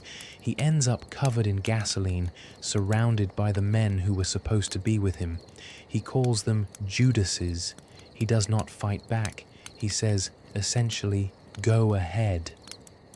The character who survived Ludendorff alone, who wiped out the lost MC in a morning, who escaped prison stints and gunfights and the full resources of the FIB and the Chinese Triads. That character, in the moment of final betrayal, gives up. This is not inconsistent. Trevor's entire psychological structure is built around the fear that the people he depends on will leave him or betray him. When both of them do it simultaneously, there is nothing left to protect. The violence was always in service of maintaining something. When the thing is gone, the violence has no direction. Ending B, Michael's death, is the ending in which Trevor refuses to participate. He cuts Franklin off. He will not be the instrument of another betrayal. He has been used as a tool by people who arranged events to produce the outcomes they wanted since 2004, and he will not pick up that role again. Whether this is principle or loyalty, or simply the knowledge that eliminating Michael would leave him entirely alone, any of those readings is available. But ending C is the one the game keeps. In ending C, Franklin chooses something that neither Haynes nor Weston offered him, the option to refuse both versions of what they wanted and try to protect both of his friends instead. Lester calls it a death wish. It is, but it is also the only choice in the available set that does not require someone Trevor has worked with to die. Trevor and Michael, in the aftermath of ending C, do not fully reconcile. The game is honest about this. They agree to stop working together.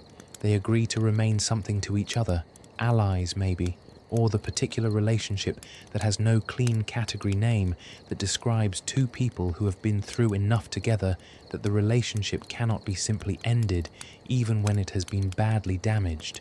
Trevor eventually admits, in the optional conversations you can trigger after the ending, that he overreacted to the Ludendorff revelation.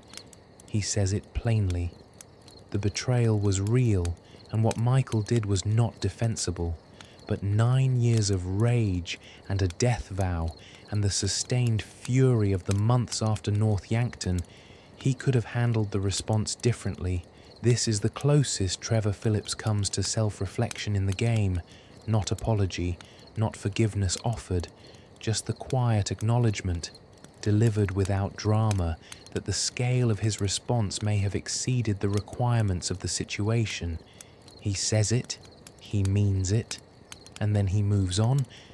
The last time anyone saw Trevor Philips in Sandy Shores with any regularity was sometime around 2022. He was gone before that, technically. The drift away from Blaine County began years earlier. But by 2022, the GTA Online content updates confirm it explicitly. Trevor Philips Enterprises had stopped functioning. The meth lab in the Ace Liquor building was sitting empty. A gang called the Fooligans moved into the space and converted it into something else. The warehouse that had stored Trevor's operations was repurposed. The Mackenzie Field hangar, which Trevor had used for his aviation work and which he had owned, eventually ended up in Mays Bank foreclosures and went on the market. Ron Jakowski was bitter. By 2017, Ron was operational again in a smuggling capacity, working with the GTA Online protagonist. When he purchased a hangar and set up his own operation, he spoke about Trevor in the fragmented, resentful way that people speak about someone who was central to their life and then disappeared from it. "That bastard Trey, my best friend," Ron said in a 2017 cutscene. "He's supposed to protect me forever, then he goes all Vinewood on me. He's too important for Ron now. He's a guru. He's a lifestyle coach." A guru?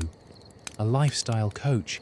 The man who kept an industrial meth operation running in the Blaine County desert, who wiped out the lost MC trailer park in an afternoon, who burned down the O'Neill brothers' ranch with a gas trail, had apparently by 2017 repositioned himself as someone who offered spiritual and wellness guidance. Whether this was satirical, Trevor performing a version of legitimate life that was too extreme to be genuine, or whether there was some authentic thread in it, the game does not clarify. Ron believed it enough to be stung by it. But the idea of Trevor Philips as a lifestyle guru is not, when you think it through, as absurd as it first appears. Trevor had always operated according to a completely internally consistent set of values. The values were not conventional. They did not align with what society broadly considers ethical or functional. but they were consistent. He did not lie about who he was. He did not pretend to operate from principles he did not hold. He was loyal to the people he considered his in the absolute and frequently destructive way that absolute loyalty looks when it has no external regulation. He ran his business with clarity of purpose. He knew what he wanted, and he moved toward it without apology. These are, stripped of context, the qualities that lifestyle coaching is theoretically meant to develop in people who lack them. The irony of Trevor Philips as a coach in these areas is almost too neat, and yet Ron's phrasing, guru and lifestyle coach, suggests that Trevor was either genuinely offering this service to someone or performing the idea of doing so with enough conviction that the people around him accepted it as his current activity. The specific Vinewood context matters here. Vinewood is the game's Los Santos version of Hollywood, an entertainment industry neighborhood organized around performance and image and the reinvention of personal identity for commercial purposes. People go to Vinewood to become something that can be sold.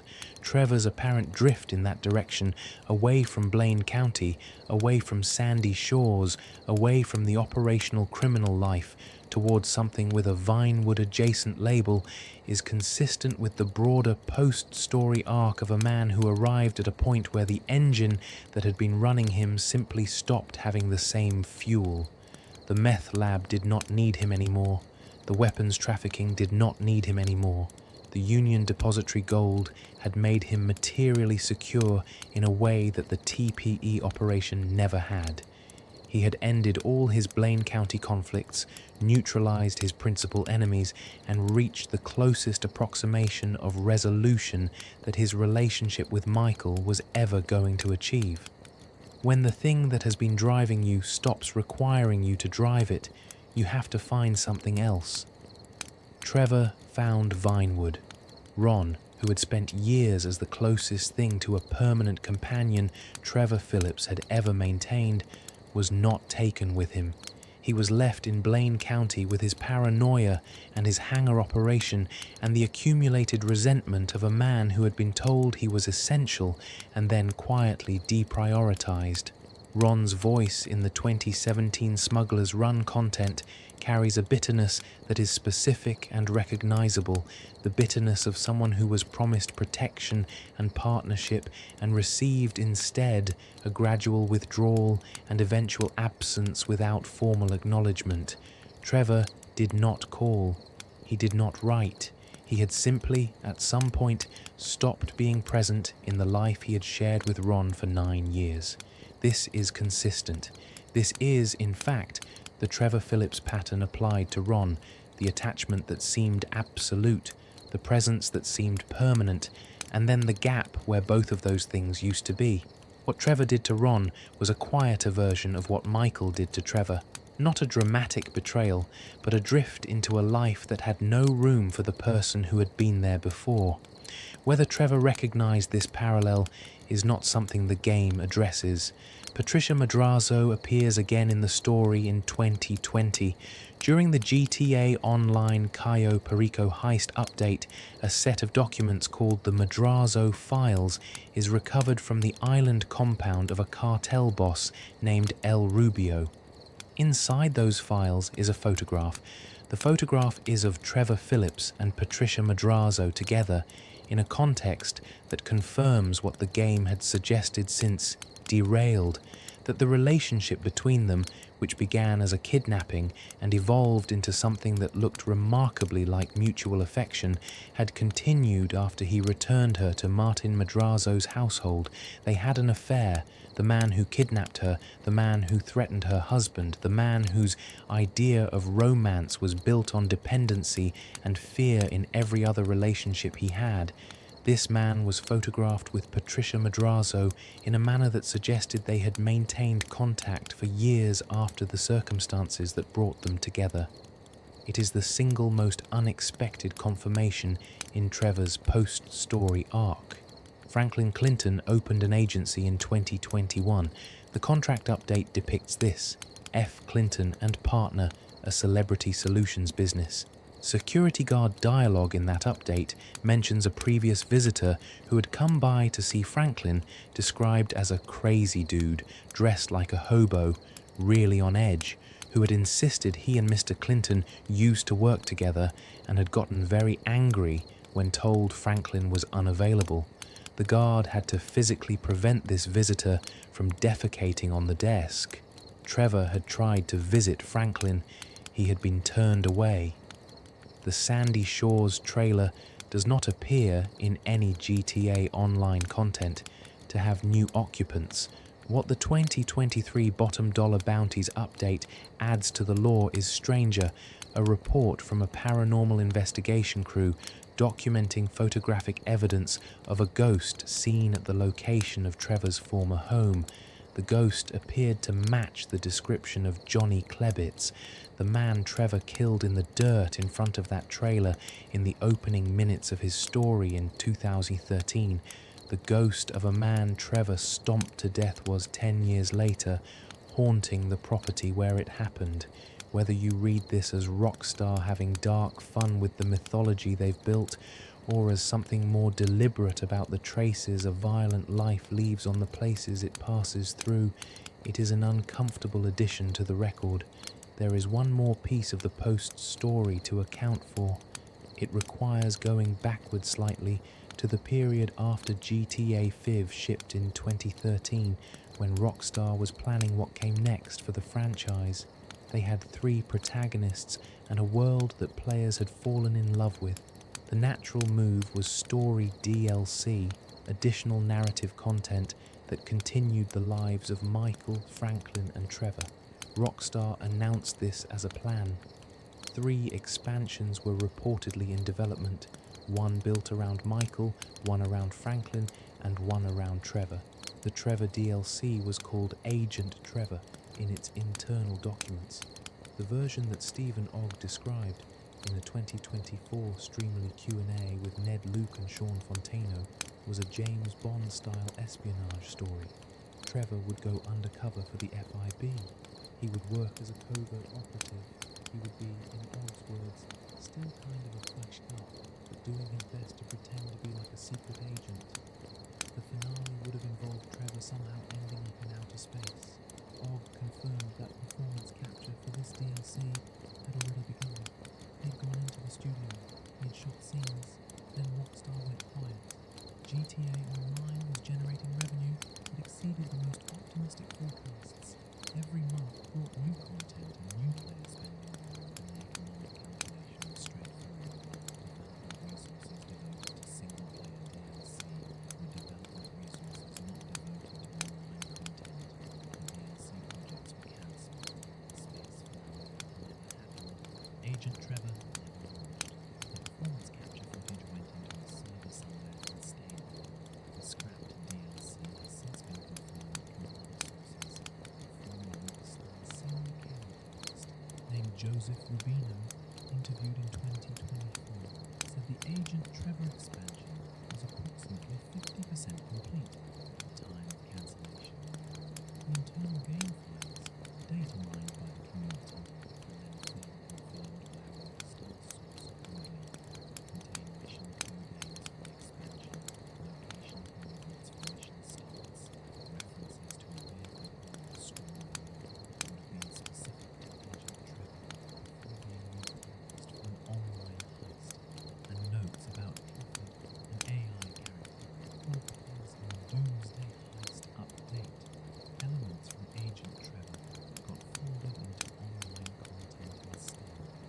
Trevor was moving into space. He was going to be a secret agent while still being a man, the most dangerous man in San Andreas, who happened to be doing his best impression of someone who operates within a structured system. The comedy of it, the image of Trevor Philips trying to be James Bond and mostly failing and occasionally succeeding in ways that surprised everyone including himself, would have been exactly the kind of story that the character was built for. Think about what that story would have required. An FIB that needed Trevor, specifically Trevor with his particular skill set and his complete immunity to social pressure, to perform covert work that could not be done through normal channels. A Trevor who accepted this arrangement not because he believed in the mission or respected the authority, but because the work was interesting and the people asking him were, for the moment, not making demands he found intolerable, and a finale in space which Stephen Ogg described with the same bewildered affection of someone recounting a dream they half remember, that would have put Trevor Philips, the man who slept in borrowed spaces and drove through a meth operation in the desert, in orbit. The Doomsday Heist update, released in December 2017 as part of GTA Online, absorbed several elements that were originally developed for the Agent Trevor expansion, the Stromberg underwater vehicle. The AI character Clifford, who serves as the update's antagonist and whose voice and temperament have elements that suggest a design process that began with a specific protagonist in mind, the space-adjacent finale ending in a facility with a rocket on its launch pad. The update does not feature Trevor as a playable character, but the shape of it carries his shadow. This is a recurring pattern in Trevor's post-2013 existence. He is present in the absence. The places he operated are still in the game, still referenced, still changed by what he did in them, but he himself has stepped back from the foreground. The Mackenzie field hangar, the Ace Liquor meth operation, the Vanilla Unicorn, which presumably continued operating under new management after Trevor's departure, the Blaine County territories that restructured after the Lost MC dissolution, Ron's hangar operation, which would not exist in its current form without the 9 years Trevor spent establishing his aviation infrastructure in that region, the Ghost at the Sandy Shores trailer. All of these are Trevor without Trevor in them. It did not happen. What happened instead is that Trevor Philips became a ghost. Not literally. The game makes clear he is alive, but his presence became indirect, referenced rather than present. Ron's bitter comments, the photo in the Madrazo files, the failed visit to Franklin's agency, the empty meth lab, the foreclosed hangar, and the ghost of Johnny Klebitz at the Sandy Shores trailer, if you believe that kind of thing. The Trevor Philips Legacy Grand Theft Auto V was released on September 17th, 2013, and the conversation about Trevor Philips began within hours of players getting their hands on him and has not meaningfully stopped since. The critical response to the character was immediate and largely enthusiastic in a way that was not guaranteed. GTA protagonists before Trevor had been received as vehicles for the player's actions, interesting in their backstory and capable of emotional weight in cutscenes, but fundamentally tools through which the gameplay was experienced. Trevor was something different. He was the first GTA protagonist who felt as though the game had been designed around what it would look like to give the player full permission. Edge magazine's 2013 review noted that Trevor makes some uncomfortable points about what we actually enjoy in open-world games. Games Radar's Lucas Sullivan wrote that Trevor was the first GTA character who makes sense, not morally, but structurally.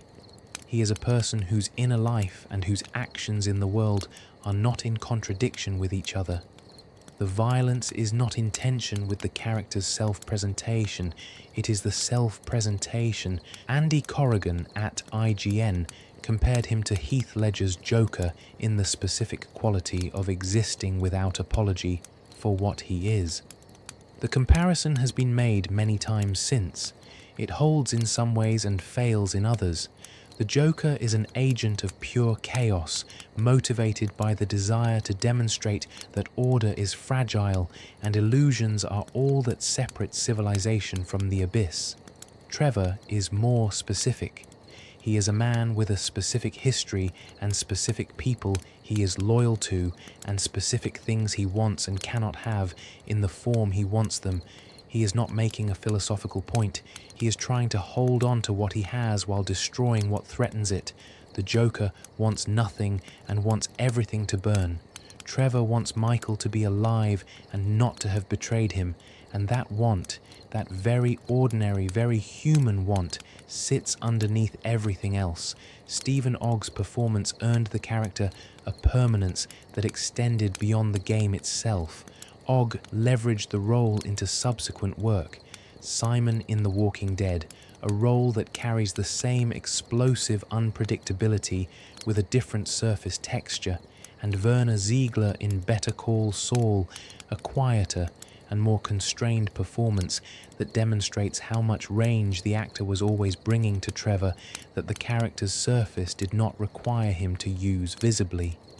He has spoken about Trevor in interviews and conventions for over a decade, not with the weariness of an actor tired of being asked about one role, but with the genuine affection of someone who worked on something that surprised them. When asked in 2025 about a potential Trevor appearance in GTA 6, Ogg said it would be cool and suggested a passing of the torch scenario, Trevor being present long enough to hand something over to the new generation of protagonists and then, as Ogg put it, stomp Trevor's head in.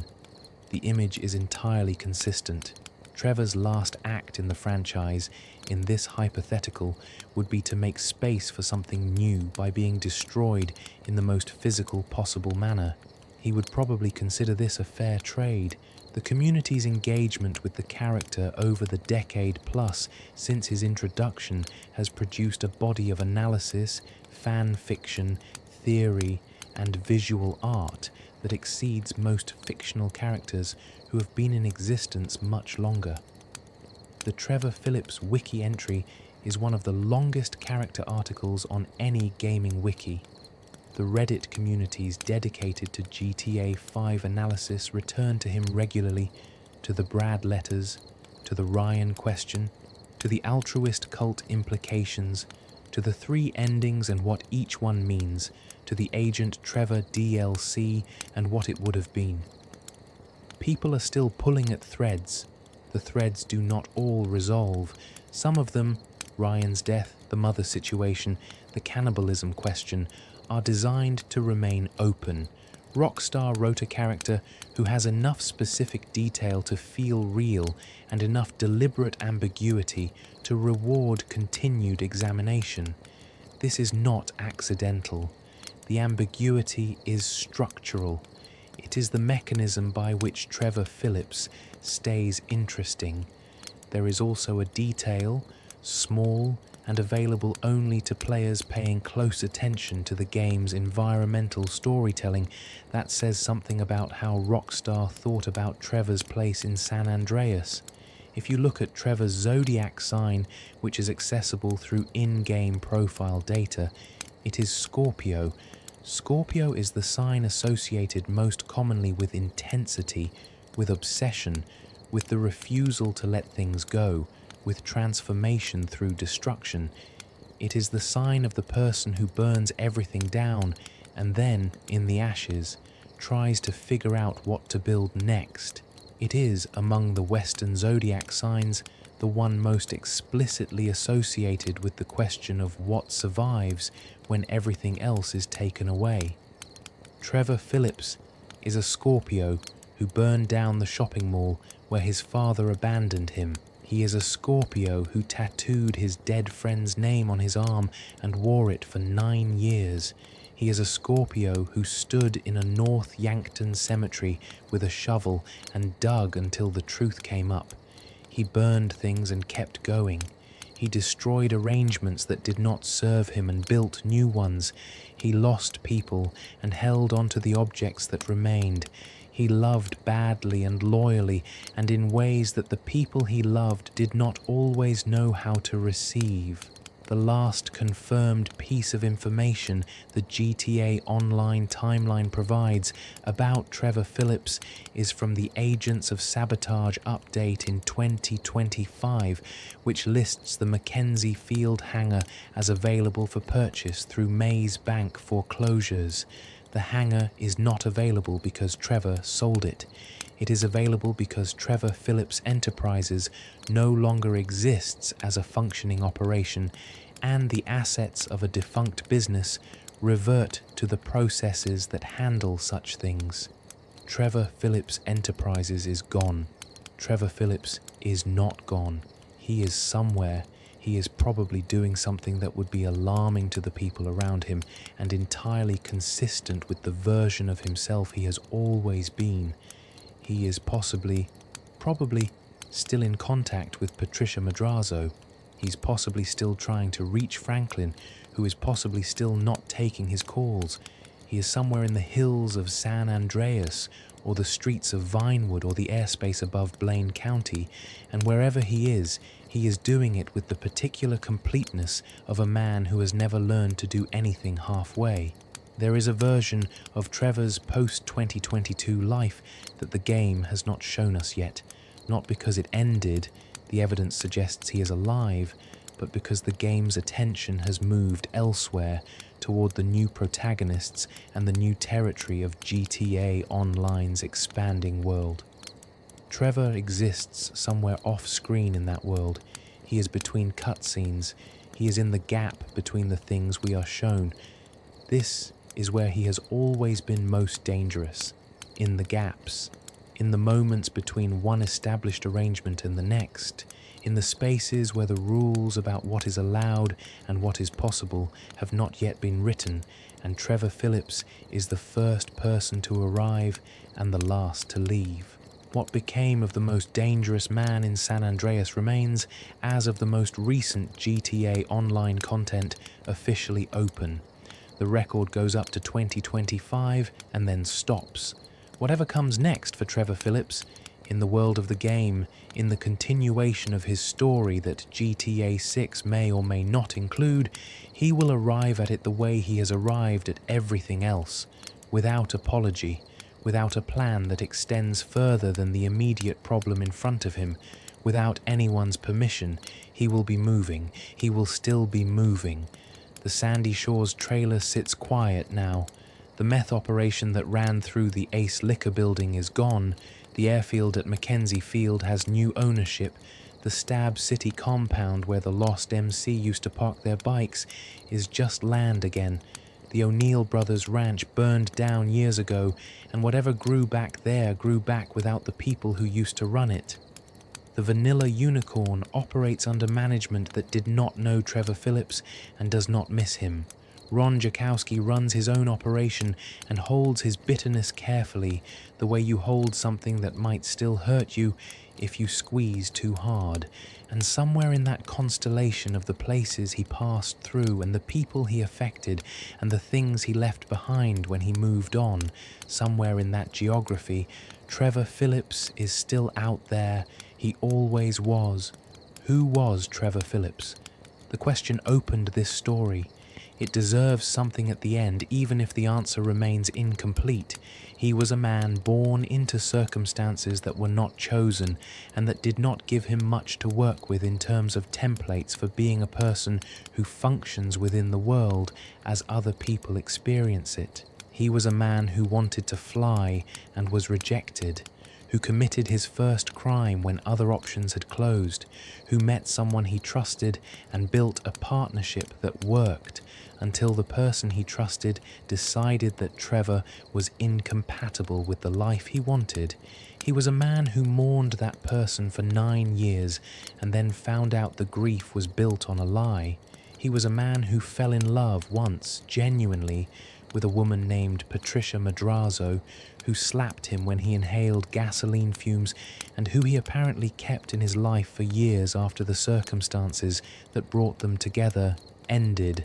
He was a man who delivered strangers to a cannibalistic cult in the mountains and named a mutilated teddy bear Mr. Raspberry Jam, and never owned a house and slept on a couch at a strip club and believed that ancient Rome was somewhere in the continental United States, while simultaneously being able to calculate the price of 4 tons of gold in his head faster than anyone in the room. He was a man who told a government informant he had just tortured that torture was useless, and then drove that informant to the airport and told him to run.